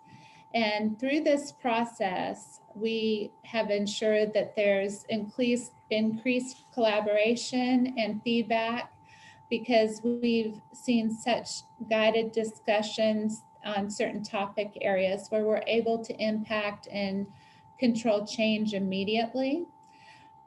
We've taken the collaborative calendar that was started in 2019 and really fleshed it out and been very strategic about the dates that we open applications as well as their due dates, so we can try to ensure that there's no bottlenecking in Office of Grants Management and that we have a strategic timeline for the approval process. We've also worked very hard on the K-12 Common Federal Program guidance, as well as meeting with some of Florida's major partners to try to explain some of the common guidance, especially around contracted services, so that we could ensure that our LEAs had Florida rates versus some of the rates that were outside of the scope of our agreement. And then lastly, due to COVID, the share file submission process, but I can tell you that that has gone so smoothly and really just transitioned us into an electronic era. And we're very proud of that. And Office of Grants Management continues to do updates and find ways to really ensure that that's working properly and continues to revise that as needed. So next, I'd like to show you our collaborative calendar, which this outlines on a one-pager that's easy for you to have at your fingertips or post near your desk. When applications are released, when they're due, and program periods. So this is a great cheat sheet. I actually keep this near my desk because, of course, there's so many of you that work with a lot of different programs. It just helps you prioritize and calendarize all your other meetings that you have to coordinate as you're providing services for multiple federal programs. So as you know, with the launch of the consolidated application, that has been released and we plan on releasing it to everyone later this week. We've released it already to our pilot districts that have volunteered, but everyone will be able to access the new consolidated application. So we have met or exceeded our release date on 7 of our projects. So that's very exciting. And we hope that all of you too know that there was so many districts last year that turned in their applications earlier before the due date. And that's very helpful too, because that gives our program specialists an opportunity to review when they come in a timely manner and get those turned around pretty quick. So this calendar has really helped us streamline practices. So it's very strategic. Thank you. Next slide. This is the K-12 ESSA Common Federal Program guidance. A lot of you have already seen this, but there has been several updates, and know that this was released in 2019 in December for feedback and a draft. And we received a lot of back and forth throughout that year, and it went live for the 2021 school year. And we were going to update it, but with so many of us experiencing so many changes, we did not want to add one more item to this guidance. However, we did refine it. This guidance was updated with the statement to ensure that all requests from traditional, charter, and private schools follow this guidance. And also the information for the form to submit a request for extenuating circumstances was updated in the first area of contracted services. So just remember again, this guidance has the 4 topic areas: contracted services, field trips, recruitment, retention, and reward incentives, and out-of-state travel. So this one pager is very helpful to all programs. All right. One of the new documents that I want to share is our Common Program Guidance for Contracted Services. This is a supplemental reflections form. It actually provides reflection questions, so the LEA may utilize these questions when reviewing all contracted services, and this is regardless of the requested amount. This is to ensure strategic alignment, and LEAs do their due diligence in advance of submitting a request or actually getting a contract. So this is just very succinct and should help you as well when you're looking at contracted services. Next slide. This outlines the form that we've developed this year for extenuating circumstances. It allows the LEA to provide the evidence of the effectiveness of the services requested, as well as answer some of the questions in the reflections, supplemental reflection form that we just discussed. This would be reviewed ahead of time and swiftly by myself, as well as Mickey Presley in the Office of Grants Management. And this template gives you a guide so that all the needed information is in one place and we don't have to continually ask you questions back and forth. Okay, and the last document I want to review is regarding the updated guidance for recruitment and retention requests. This was a partnership developed with ARM, which is the Assessment, Research, and Measurement Division. Jason Gatanis, all of you know him. He helped provide a lot of feedback for this so we could give guidance to the districts for devising a fair and reliable alternative student growth model to request any recruitment and retention incentive from federal programs. And since progress monitoring data is really designed for ongoing instructional support, and it's not necessarily to show the summative assessment data as well as teacher impact, we set the bar higher intentionally for this reason. And you'll see the guidance in this document to walk you through step-by-step process of submitting an alternative student growth model request for review. This will help your assessment division and all of the your people to really understand the expectation of an alternative model. And please, if you have this in advance of submitting your applications or want to review it, send a draft model. It can be reviewed and feedback given in plenty of time, because I know a lot of you would need this information in advance and very timely.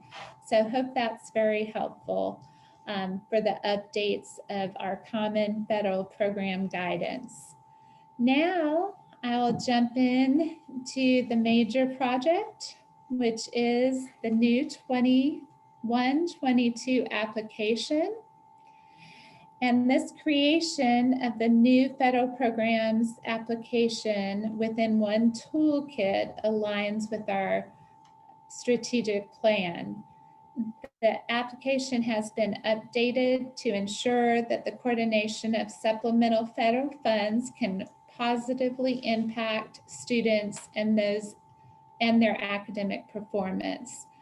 This new application allows LEAs the flexibility to choose which of the federal programs they would like to apply for in a consolidated toolkit. So it's customized based on the needs of the LEA. The LEA can choose to apply for one or multiple federal programs, depending on, of course, their strategic planning, staffing, and their needs. So this section of the presentation will walk you through the tabs. If you can back it up just a little bit. And it's going to provide a high overview of the information covered in each of the program's pre-recorded sessions. So I want to personally at this time thank all the pilot districts that volunteered to be our pilot group for the consolidated application. We have 20 LEAs. They are Bradford, Charlotte, Citrus, Clay, Collier, DeSoto, FAMU Lab School, FAU Lab School, Florida Virtual School, Franklin, Hardy, Hendry, Lake Wells Charter, Levy, Osceola, Pasco, Sarasota, Seminole, Taylor, and Volusia.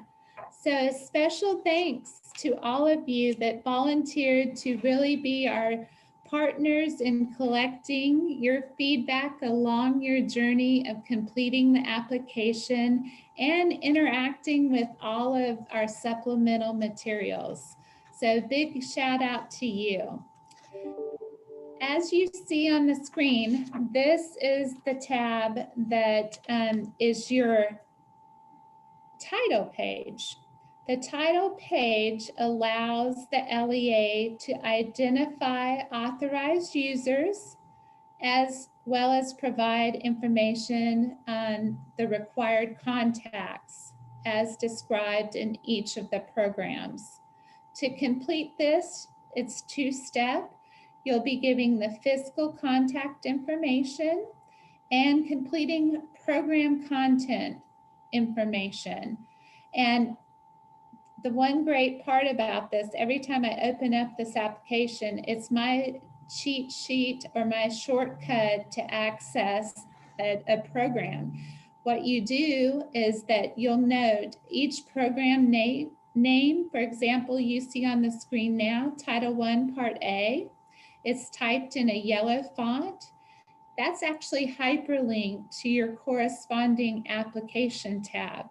So you'll just quickly navigate to Title I, Part A by clicking on the program title.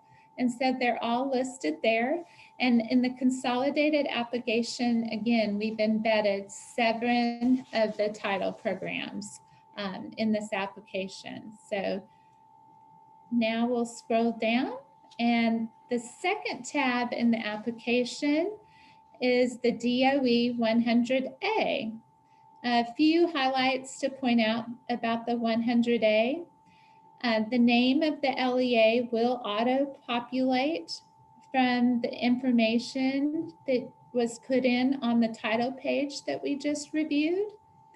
The project number and TAPS numbers entered on this 100A will actually auto-populate on the program budget tabs. So everything has a method to the madness.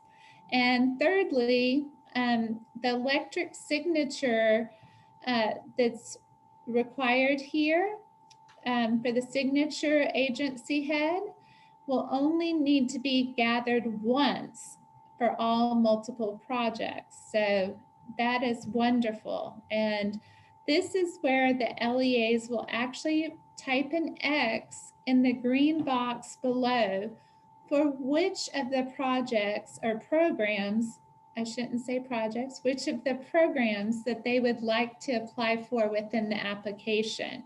So if it's left blank, we would assume that the LEA will not be applying for it.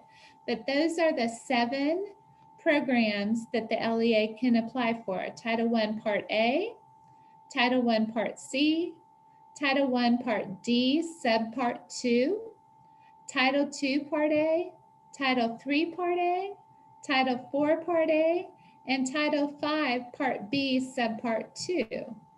So again, it's up to the LEA which of the applications and programs that they'd like to apply for in the consolidated application. Okay, next, I'd like to cover the general insurances. This is the 3rd tab in the new application. And right after the general insurances, you actually have your specific assurances. And those have all been reviewed and discussed in the pre-recorded sessions by program. The general assurances section includes hyperlinks to additional guidance documents and information to help guide LEAs when reviewing the general insurances. And there are 6 general assurances. I'd like to mention for Assurance 2, we actually have an assurance that the LEA will comply with the K-12 ESSA Common Federal Program guidance. You can access it here. But in doing this, then we eliminate program-specific questions. Did you follow the guidance? We assume if you've checked the box here, certifying you agreed to follow these assurances, that eliminates for the specific programs for asking those questions. And then Assurance 3 assures that the LEA has completed a comprehensive needs assessment and takes into account the academic achievement of their students according to our state standards. And this link will access Know Your Schools. And Tammy Duncan will be with us in just a little bit to present more information on Know Your Schools. I know you had a 1-pager as some pre-learning to our time together, and she will go more in depth with all the rich information that a LEA can find to help support their comprehensive needs assessment on Know Your Schools. Assurance 4 assures the timely and meaningful consultation between LEAs and private school officials. And we have actually created a document for this. It's not linked there, but you'll be able to access it in Florida SIMS. And we'll talk about that resource in a few minutes. But that document is available for LEAs to use to document consultation, and it's an example of a document if you don't already have one. And then Assurance 5 just says that you will submit your applications for your programs, and we'll talk about how to do those, but the collaborative calendar is linked in Assurance 5. And then lastly, in Assurance 6, this is about stakeholder collaboration across multiple programs as outlined in Every Student Succeeds Act. And the LEA can use a linked template, a stakeholder collaboration form here. When you click on any of the links except for Know Your Schools, you actually will be directed to the SIMS website, which is www.floridasims.org. And we will review again how to access those resources at the end of the presentations. Right after the general assurances, you'll see specific assurances for all of the 7 programs, title programs we discussed a minute ago. Next, we have the application budget narrative for each area of focus. In this section, the LEA must describe the activities that will be implemented to address the corresponding areas of focus. Within this response, the LEA must describe and number the activities that will be implemented to address the area of focus. The LEA should provide as much detail that is needed to explain the request clearly. Similar items should be grouped together. Please note that activities must be listed by number to ensure connectivity when entering the budget details that we'll discuss in the next slide.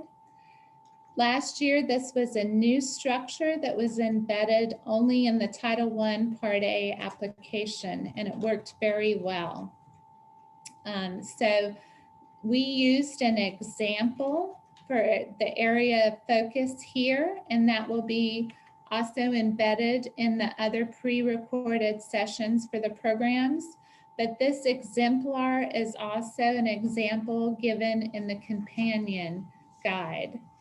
And remember, there will be budget entry after each area of focus. So when we ask for the activities to be labeled, then next you will put that detail in your budget narrative.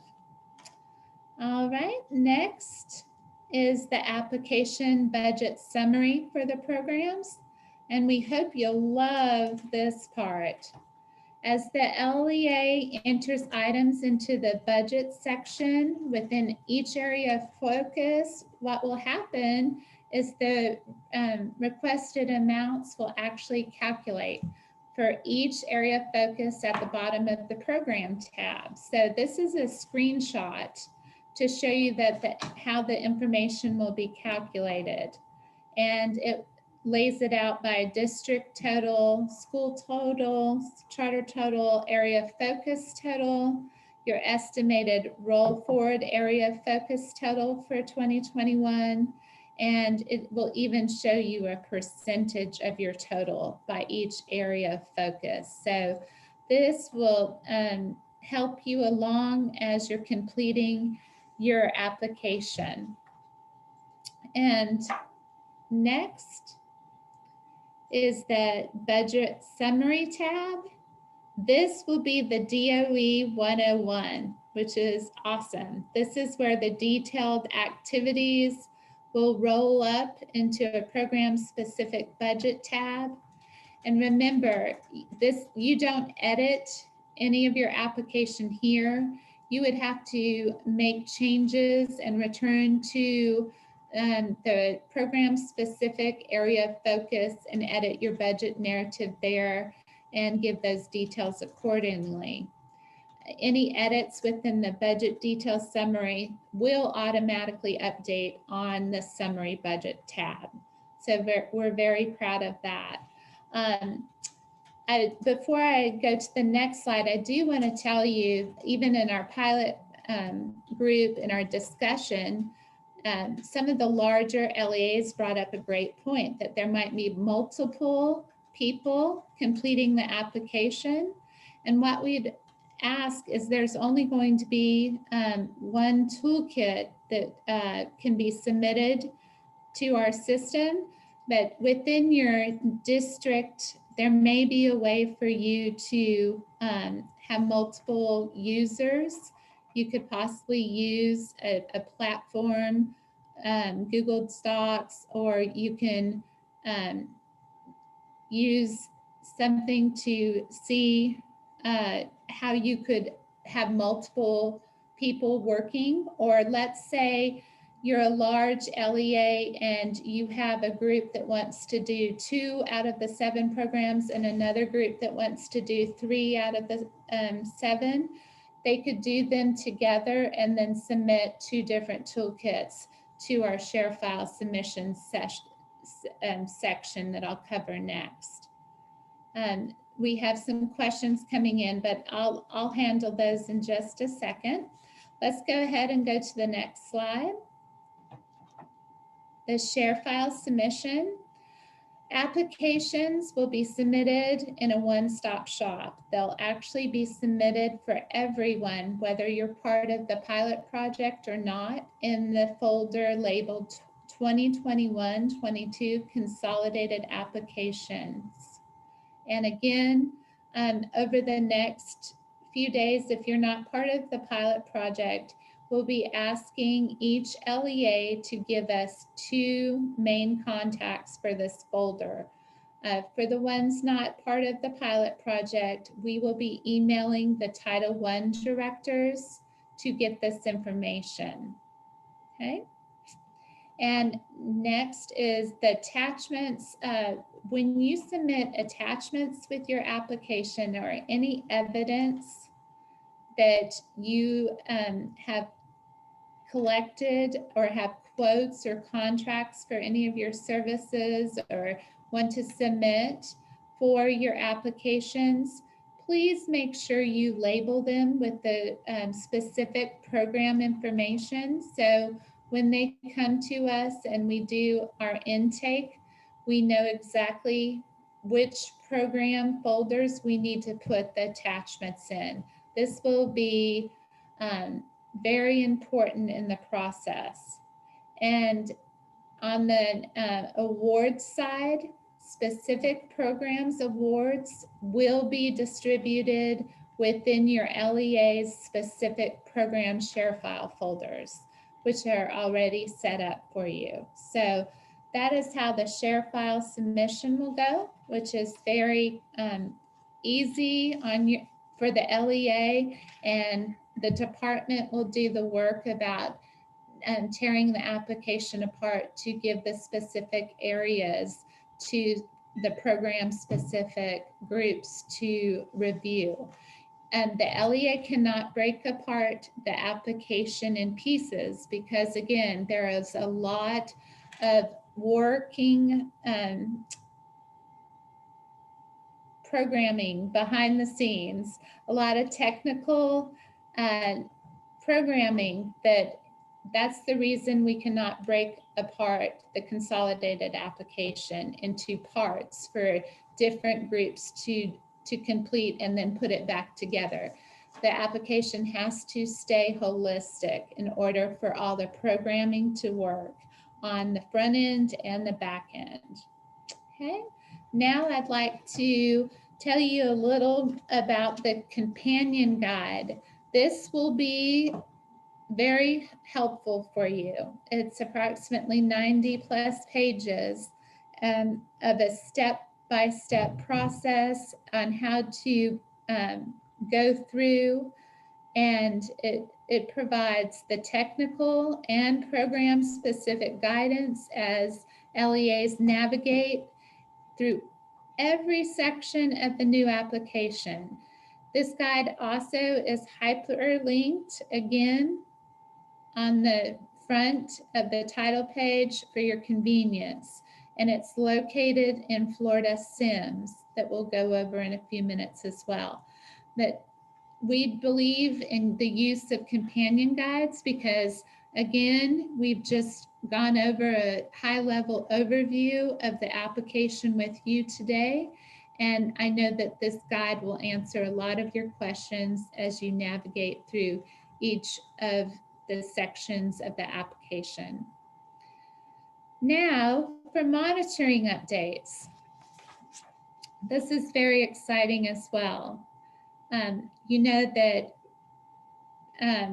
when we did our K-12 back to school kickoff in the fall, we received surveys from over 800 participants, and we used that feedback to really get to work on some suggestions from all of you to streamline the process.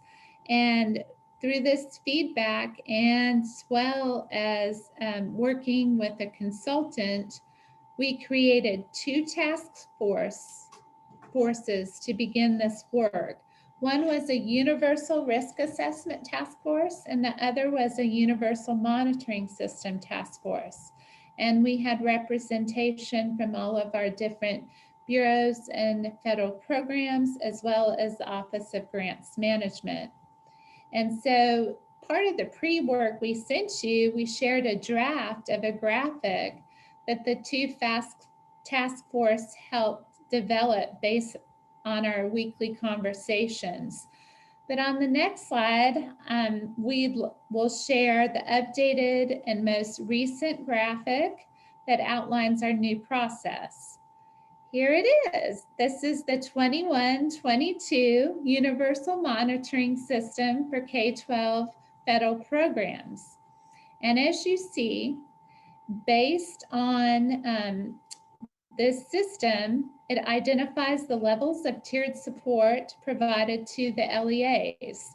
The Universal Risk Assessment contains common performance and fiscal indicators to identify LEAs with high risk that will receive on-site monitoring and support.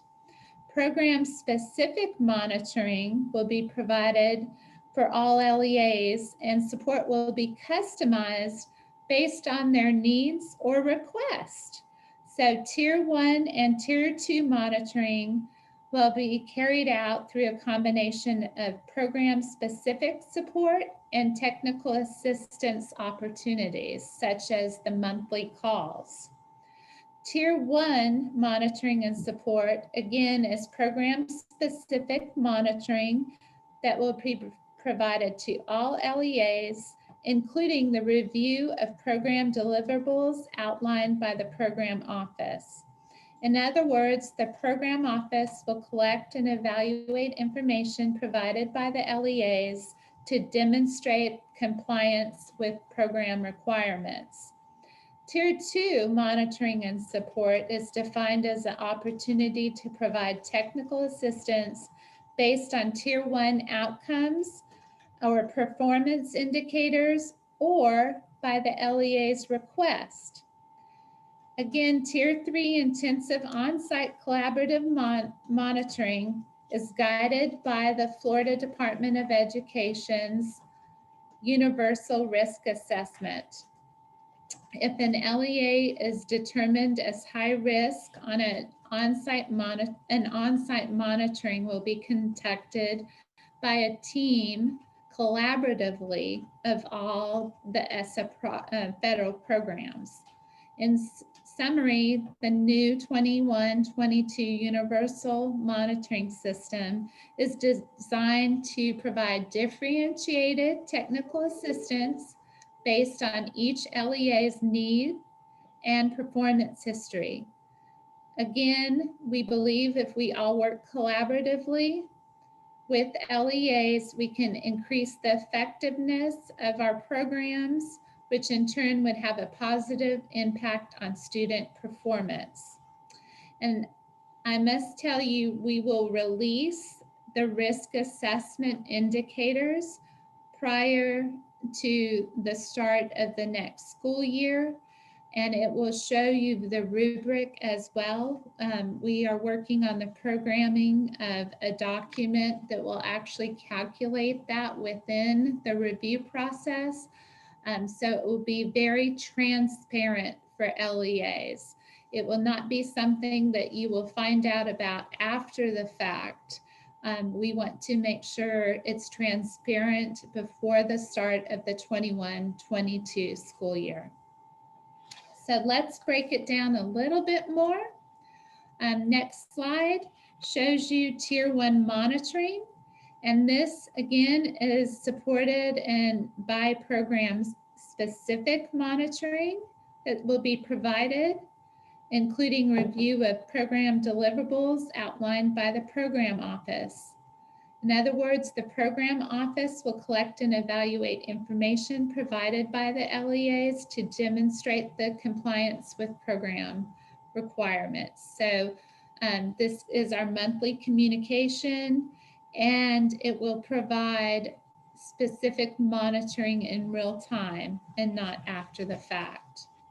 Next is the Tier 2 monitoring section. Again, this is provided to LEAs based on request or Tier 1 outcomes or performance indicators.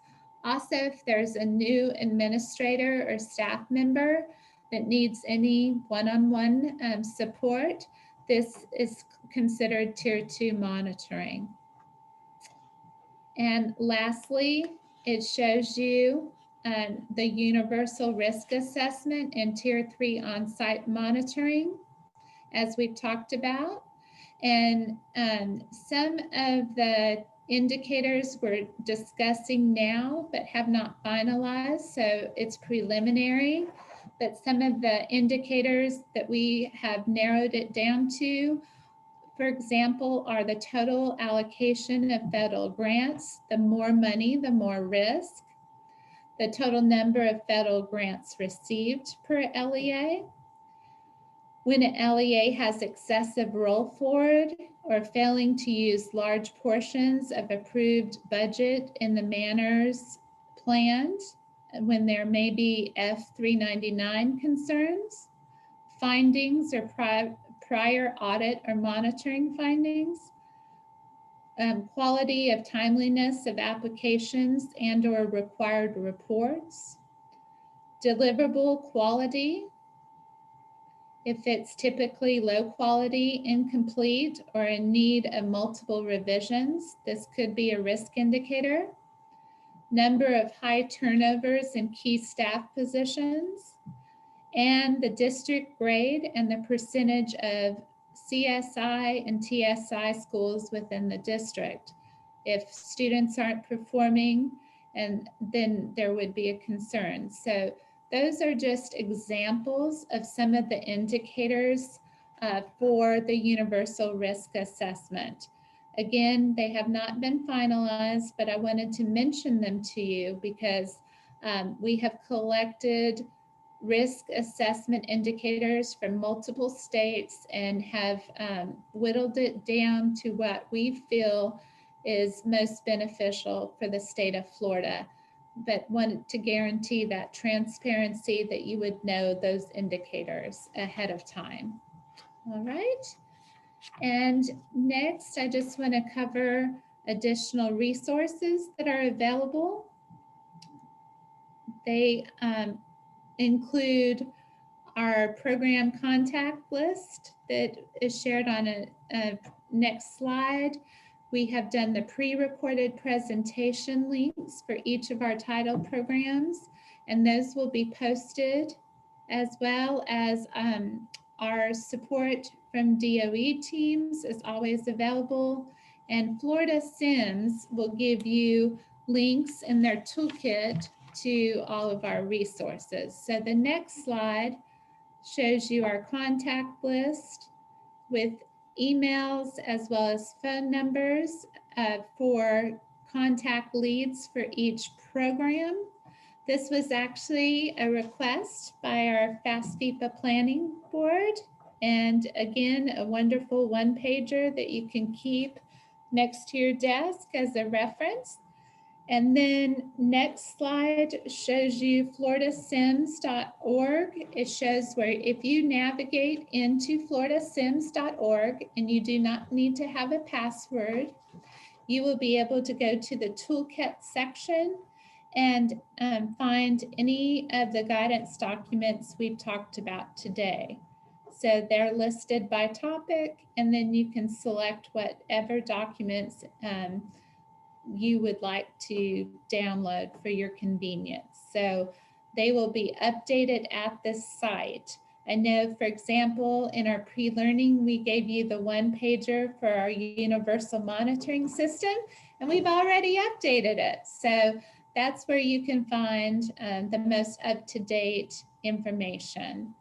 And now at this time, I will try to answer some of the questions. The last slide we have is the contact information for me, as well as Amanda Meeks, the Federal Programs Director, that she can help you, okay? I know that we have a significant number of questions. We'll answer some of those, but if any of them, we also will have a question time to answer in the Thursday morning session if we don't get to all the questions today. All right. Will our 21-22 TIPA allocation be evident when we open the grant application? When you open this consolidated grant application, it will show you a preliminary allocation chart. The allocation chart also illustrates that Title I, Part A is the one that has been updated with the most recent information. It will tell you what year's information we're using and what survey we're using to pre-populate that area. However, I believe each of you know your climate best. You know, especially since COVID, with the influx of students to the state of Florida, as well as some students we weren't able to find till second semester, that there may be some variation in your numbers. So that's why we have put out the statement that those are preliminary, and LEAs need to plan accordingly, and you know your status best. So we'll be relying on you to look at that. Another question is, can we use the application even if we are not part of the pilot project? And yes, for these 7 programs, this will also be the individual applications. Whether you use it all together or submit them individually, that's up to your LEA. Okay. All right. We also had someone ask, how is a pilot district different than a non-pilot? Basically, our pilot team received the application earlier. They've also were on a call about a month ago to get a sneak peek at the consolidated application and gave us a wealth of wonderful feedback that we really appreciate. We will also be meeting with them later in March to collect some of their feedback as we look at already refinements and for next year, and being reflective on the toolkit, because as you know, we are always in the mindset that everything can get better as we collaborate and utilize it. So we know that this being a new toolkit will have some refinement, and we appreciate any feedback anyone has. But the 20 LEAs that volunteered for the pilot will really be giving us some very strategic guidance on making some adaptations or changes as we move forward. Okay, another question.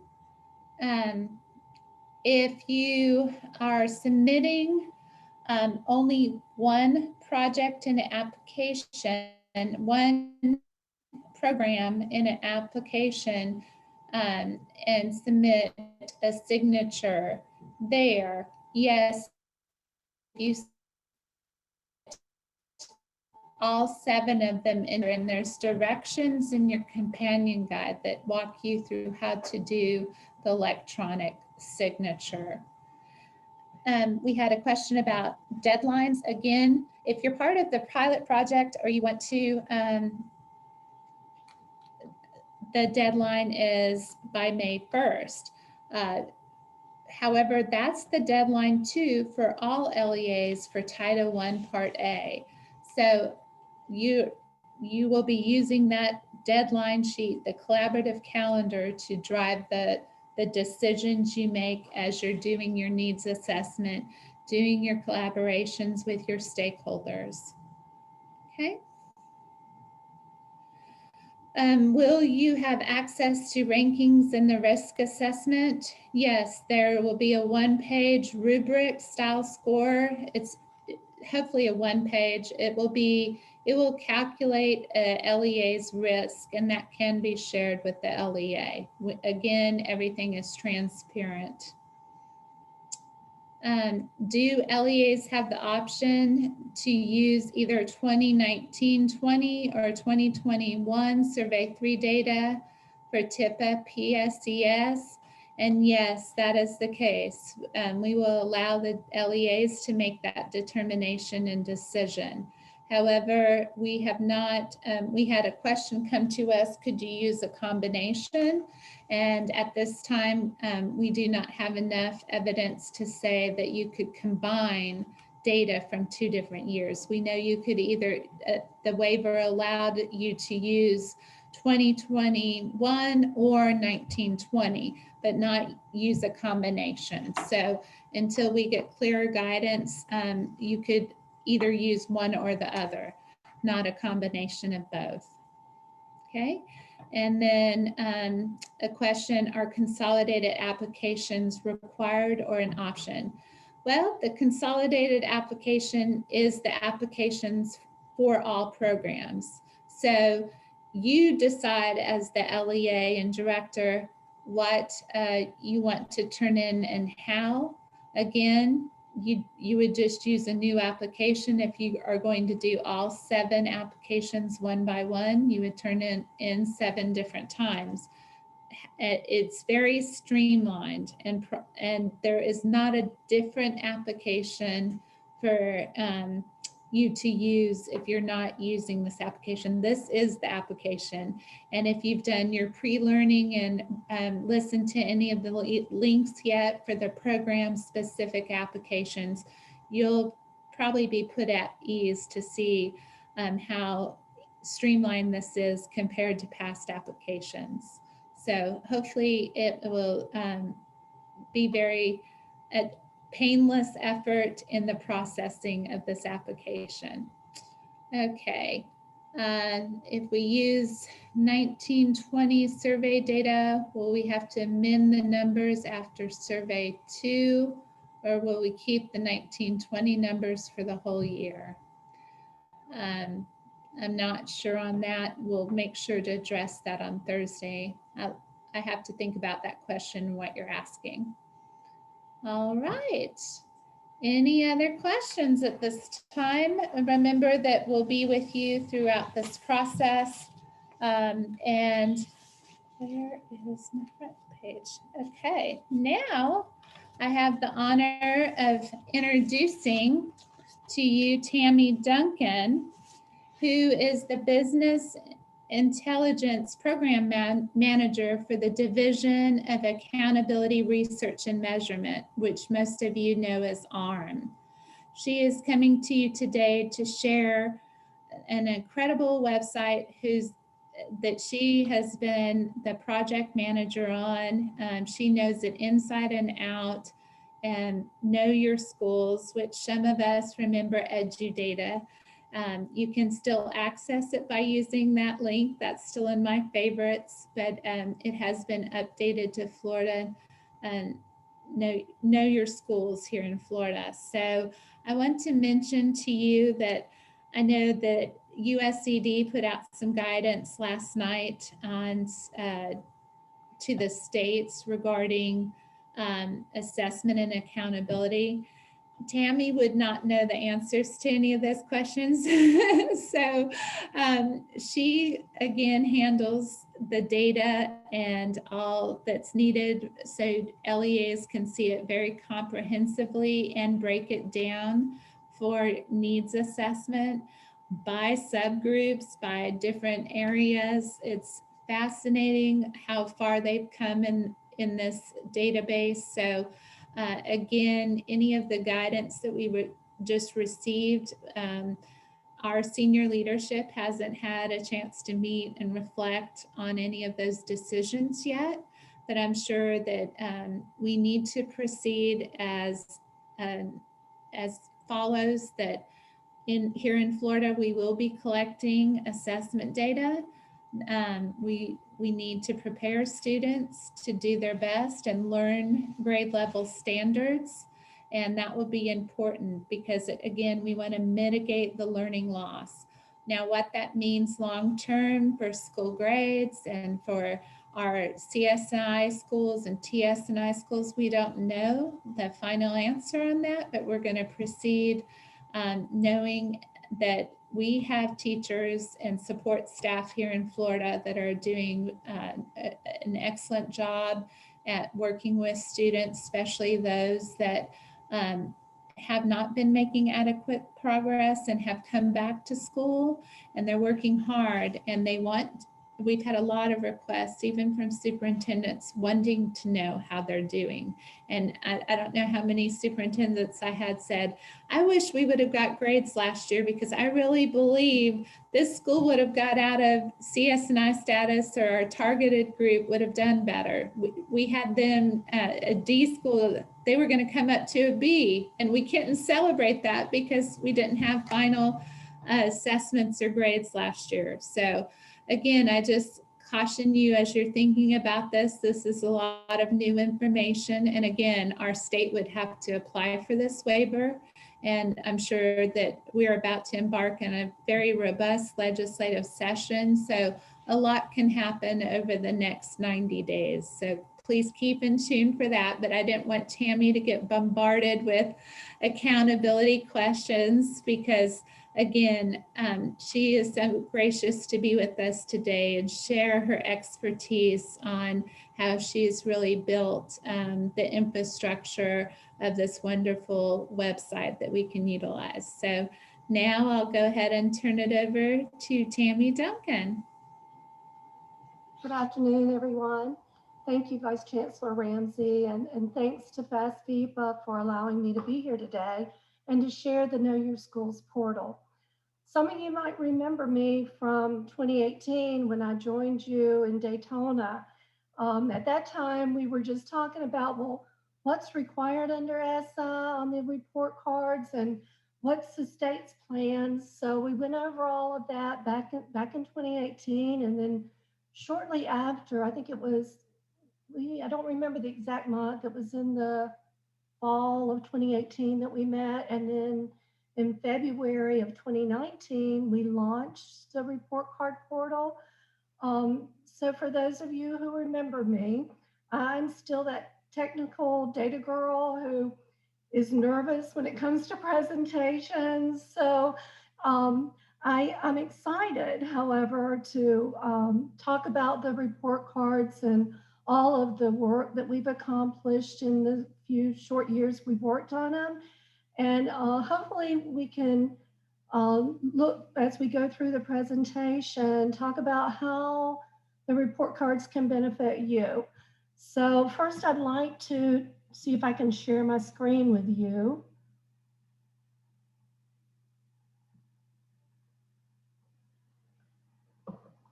Okay. So can everyone hear me and see the presentation I just shared? Yes, okay, good. Okay. So, you know, if you weren't here in 2018, ESSA, the Every School Student Succeeds Act, did require LEAs, schools, and the state to all have online report cards that parents could use to find information about the public schools in the states. So Florida decided at that time that the state received so much information from the districts reporting wise that we would take advantage of that and we would build out these report cards for everyone. So we did that, and I hope that those of you, you know, who were back in 2018 had an opportunity to kind of follow EduData, and then into our cycles of providing more information. And I hope you followed us and you've enjoyed the report cards. So we'll take a look at the portal today. And if you did have an opportunity to look at the pre-learning document, that's great. If not, you may want to take a look at it a little later because we don't have time to go over all of the data points in the report cards. I'm going to spend today going over some of the newer features that recently rolled out, including the portal rebranding, longitudinal views of the accountability data, school grades and school improvement rating navigation, ESSA support navigation, and the key performance indicators. We'll also cover a few new reports, including learning environment, which is new in the 2020-2021 school year, college entrance exams, and Office of Civil Rights reports. First, you may have noticed our new portal name. We very quickly realized after we launched in 2019 that users confused EduData with EdStats. The names were just too similar for people to keep separated. I have to admit, sometimes I'll say one and really mean the other. So EdStats is the more complicated system for the heavy data user where you can build reports and export them to do other things with. The report card portal, which was originally EduData and now Know Your Schools, is a more user-friendly site with the primary purpose to provide information to current and future Florida parents about Florida public schools.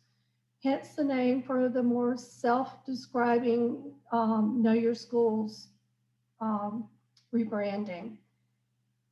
We can get to the portal now through a new URL of knowyourschoolsfl.org, or you can still use the edstats.fldoe.org URL if you're used to that, or have it bookmarked, as Melissa said.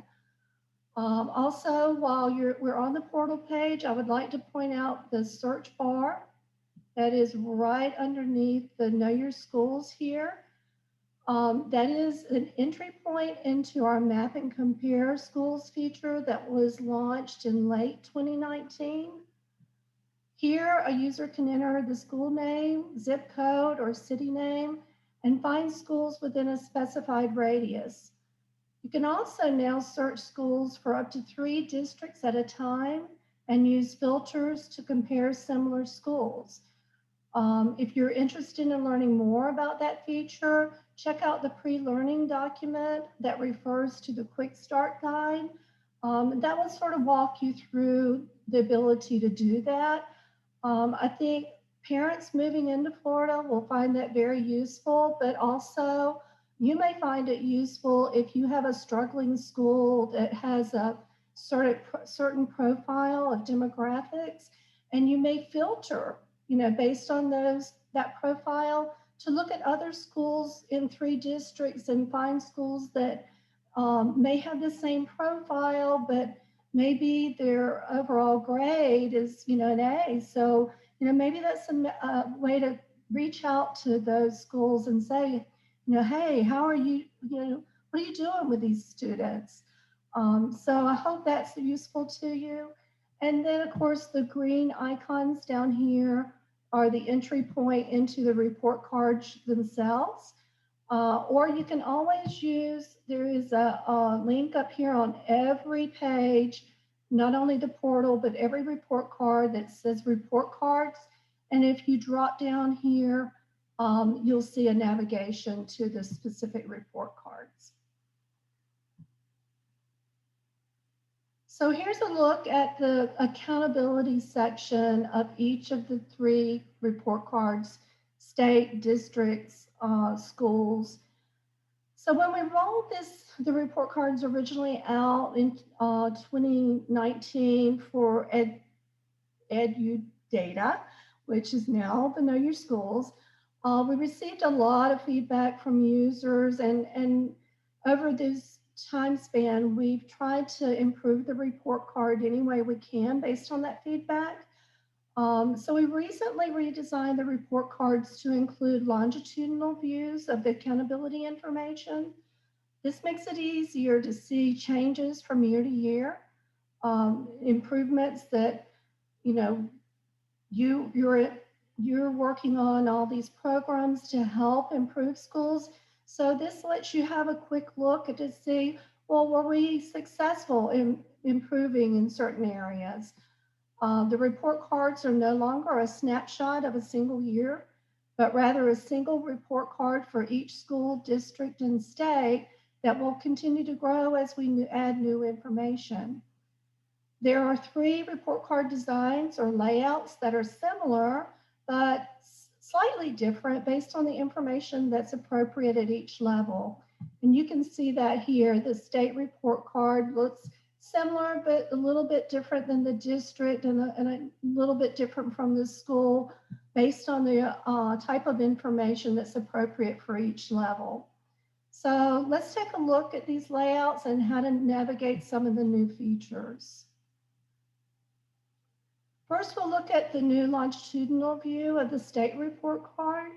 Above the Florida map here, which you can use to navigate. Also, if you wanted to look at Leon County's school report, district report card, you would just click on the county map, the county outline in the Florida map, and that would take you directly to that district's report card.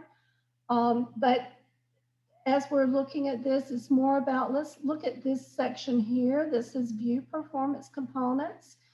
It's collapsed as default, but when you click on that button, it opens up into this screen that shows you each component that's used in the accountability system. And in this view, you can use the drop-down selectors that allow you to view the components for a specific school year, or by the trend lines shown here. This view is for all students, but you can also view these components by changing the selector for the specific subgroup you're interested in, which we'll go over in a few slides. So these 2 selector boxes, this is the one for the year, or you can look at the trends. And over here is the subgroup selector. When you change these selectors, all the information down here changes to reflect whatever you chose to look at. So district and school report cards contain an accountability summary tab that is highlighted in the green on this slide. So when you look at the main section of each of these report cards, you'll see that by default, the district accountability summary is a tab that's highlighted and open. If you were to click this other tab, key performance indicators, then it would become green. But since we're looking at the accountability summary, that is what's green in this screenshot. So here you'll find a wealth of information that we'll go over. Not only can you see multiple years of the district or school grade or school improvement rating, but you can also see information on whether the school was identified for ESSA support. All of these buttons, the grades, of course, if you click an NA, you're just gonna, that's gonna tell you 1920, we didn't issue grades. But if you clicked on any year button for the grade or any year for the identified for support, it's going to open up a wealth of information behind there. So you can drill down to an additional information by clicking those buttons.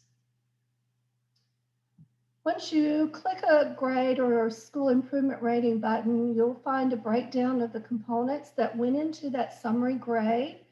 So, have the assessments, the English language arts, mathematics, social studies, science, and then if it's applicable to the school, you'll see acceleration and graduation rates. That is not applicable to every school. Usually only combinations will have all of these measures. And of course, the district will have all of them. But you can see that here you can change the view, whether you want to look at the most recent year or a subgroup of students. All of this information, again, will change based on your selections. When you change your selection for a specific subgroup, all the performance information changes. This list reflects subgroups that are required under ESSA and may include subgroups that you haven't previously had easy access to. For example, some districts have expressed difficulty in acquiring foster information, and you can see here that is an option for foster. So in response to districts having difficulty in getting that data, the department entered into a data sharing agreement a couple years ago with the Department of Children and Families to assist us in identifying the foster students for the purpose of ESSA reporting. This view can assist in the discovery of specific subgroups and specific areas where subgroups may be struggling. The trend view can also assist you in understanding if progress is being made in these areas and subgroups. When clicked, the identified for support yes, no buttons on the school report cards drill down to the support breakdown view. This detailed view provides a check mark beside the subgroups and the areas that were used to identify the school for ESSA support.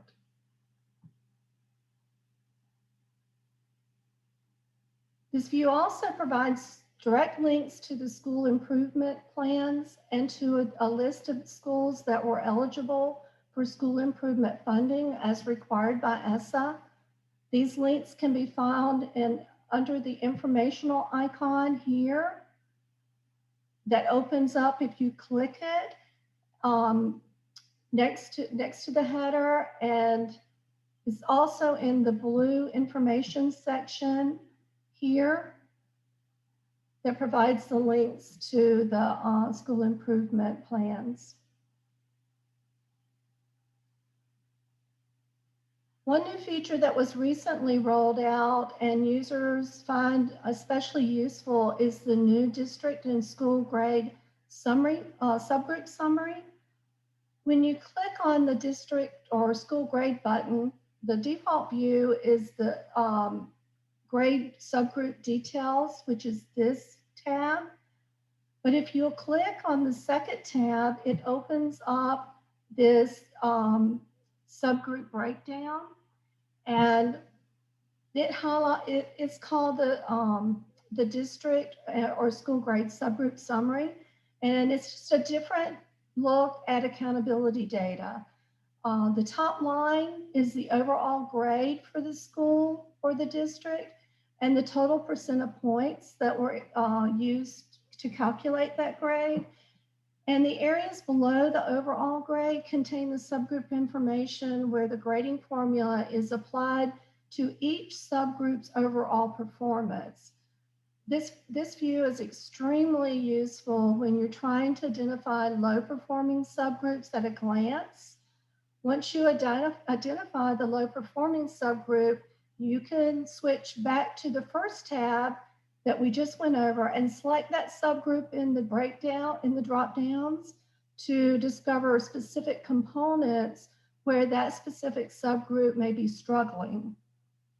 In this example, you may want to switch back to the first tab and take a closer look at foster here, and or students with disabilities. That and determine, you know, are these subgroups struggling across the board to receive those, you know, they don't actually receive these grades. This is just a view to help you determine which subgroups are struggling. But, you know, is it because they're struggling in one or two areas, or are they struggling across the board? So it may help you focus resources for those subgroups.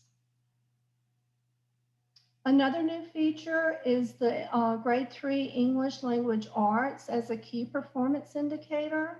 You can find this information in two different areas. The first area is just a high-level key performance indicator that is right beside the school accountability summary. So it's highlighted here in green, and I took a screenshot of that. Or you can find it by clicking the grade and then opening up the school grade breakdown. It's at the lower end under the school grade components, and it shows you the performance of third graders on the English language arts assessment and what that looks like. Now, important to remember here is when you change these selectors, subgroups, all of this information changes along with the key performance indicator. So that gives you an opportunity to look at subgroup performance for the grade 3 students. So for example, if you were to choose Hispanic students on your subgroup, all of this information, including the grade 3, will change for Hispanic students. Next, I'd like to introduce you to a few new reports that are located under the blue accordions, which are the blue bars in the lower half of the report cards. The first new report is something we rolled out very recently. I'm not even sure that Melissa has seen this. It is called the Learning Environment for Students.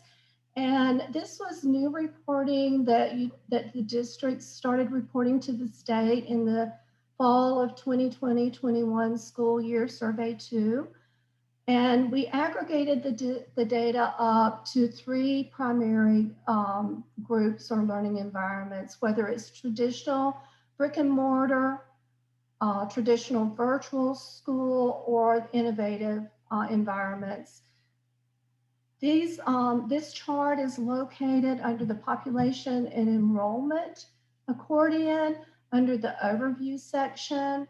It's just going to give you this graphic, but if you want details as far as numbers, if you'll click on the fall enrollment details tab, that gives you a breakdown, a percentage, a table. It's not a graphic, but it gives you tables of information on percentages and counts of students that are in those groups.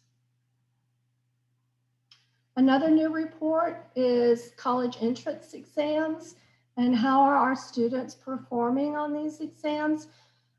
This is located under graduation and post-secondary accordion, and it's the second tab.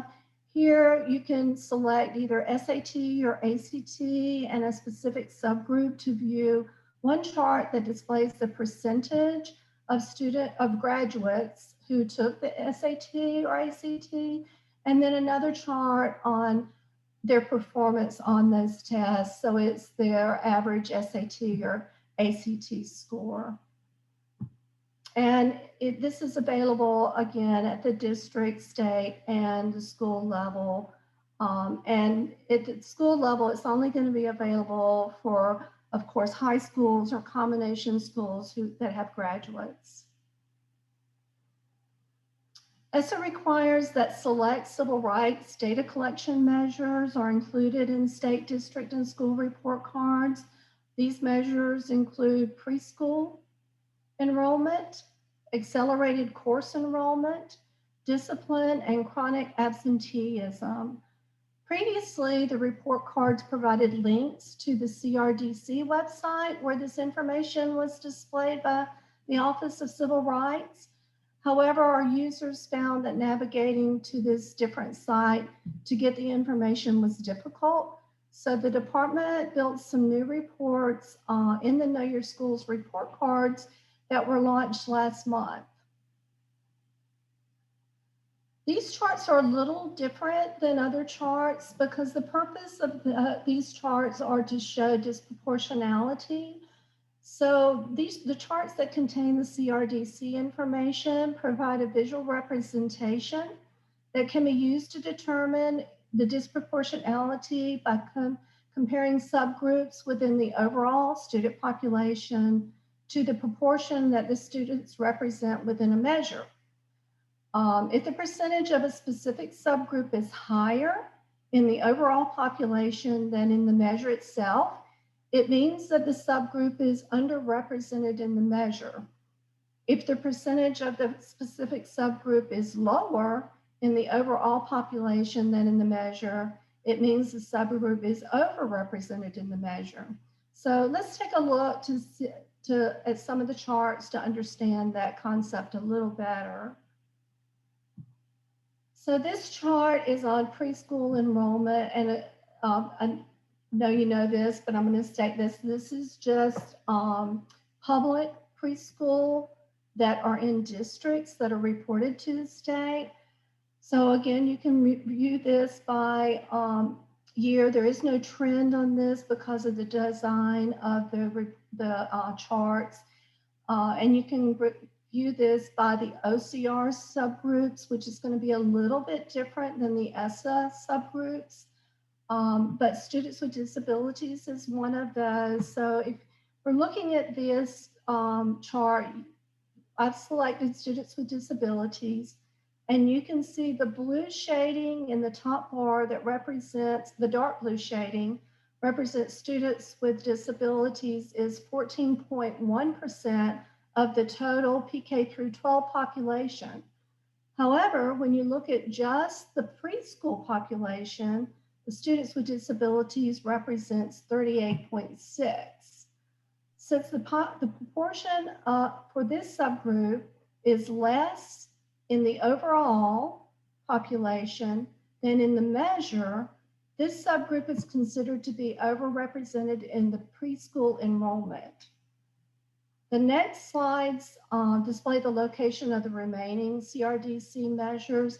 They're very similar in design and concept, but I just wanted to show you where they are located. The accelerated course enrollments is included under the acceleration accordion. And here you'll find the overall student population for either the state, district, or school. And then you compare that to the dual enrollment, the advanced placement, and the international baccalaureate course enrollments. And so here I've chosen to look at English language learners. Again, use the subgroup drop down to change that. Here we can see that discipline and attendance, all the measures under this tab are the OCR, CRDC measures.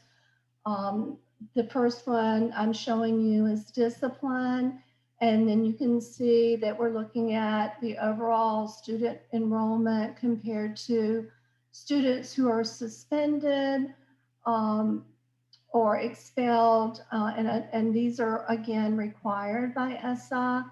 One thing I'd like to point out here is when you select the race ethnicity subgroup, there were just too many required like the different racial breakdowns were just too many to show you at one glance. So by default, Hispanic, Black, African American, and white are displayed. But if you want to look at, say, Asians, you click the Asian in the legend here, and it adds it to the chart.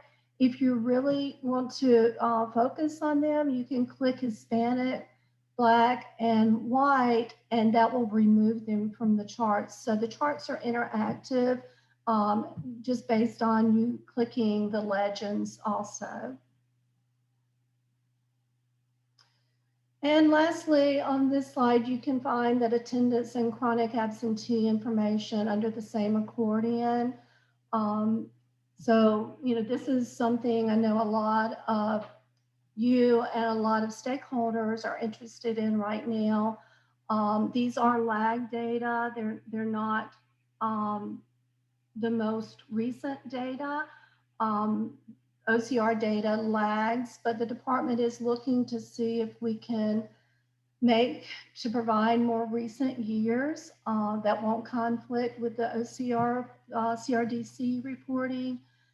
So that concludes the presentation on the new reports and the enhancements. I hope that this helps you in your work, and that you find it useful tool when you're that you can leverage as you reboot for the future. So we'll take questions now that you may have. I'm going to stop sharing the screen and see.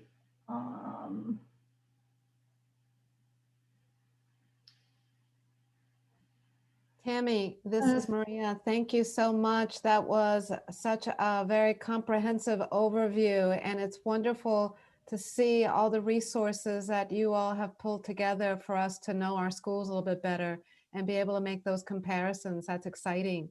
I wanted to point out there are some questions in the chat regarding survey reports and the implications of using one-year survey versus another.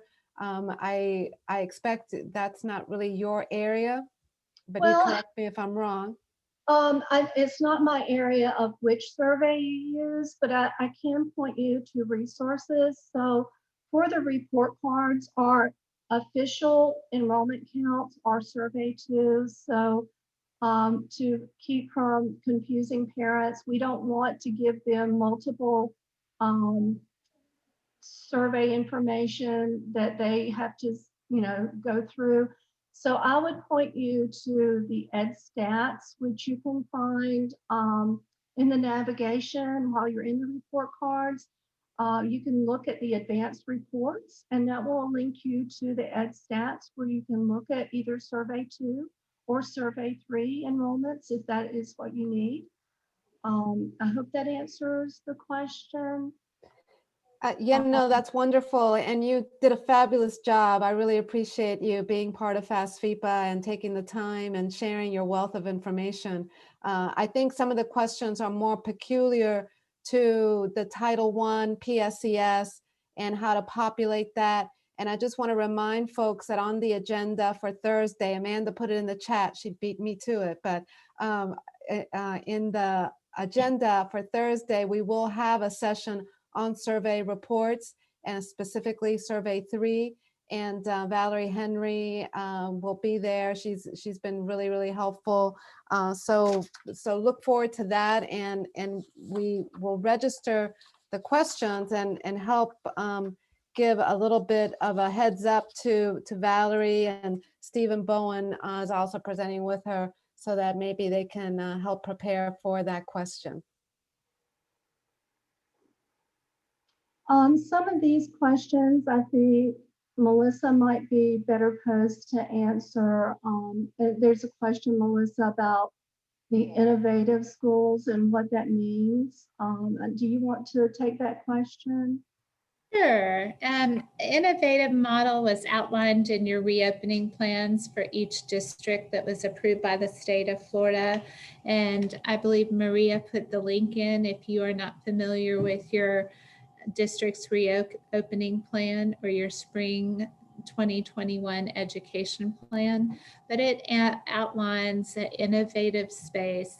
It was part of the criteria of reopening schools, trying to find what parents and guardians would be comfortable to allow their students to come back to school. And some were a hybrid model in the fall where students would come A days or B days, and that was their innovative model. Or it could have been a learning platform that the district teachers were implementing it. And so that's the innovative model in a nutshell. Again, it is not 100% face-to-face services, and it's not 100% virtual services. Those are separate models. Innovative is the catch-all for how a district defines their model to offer some flexibility. And this was very prevalent in the fall. Not as prevalent in the spring because we have seen our numbers drop significantly in innovative model and in the virtual model.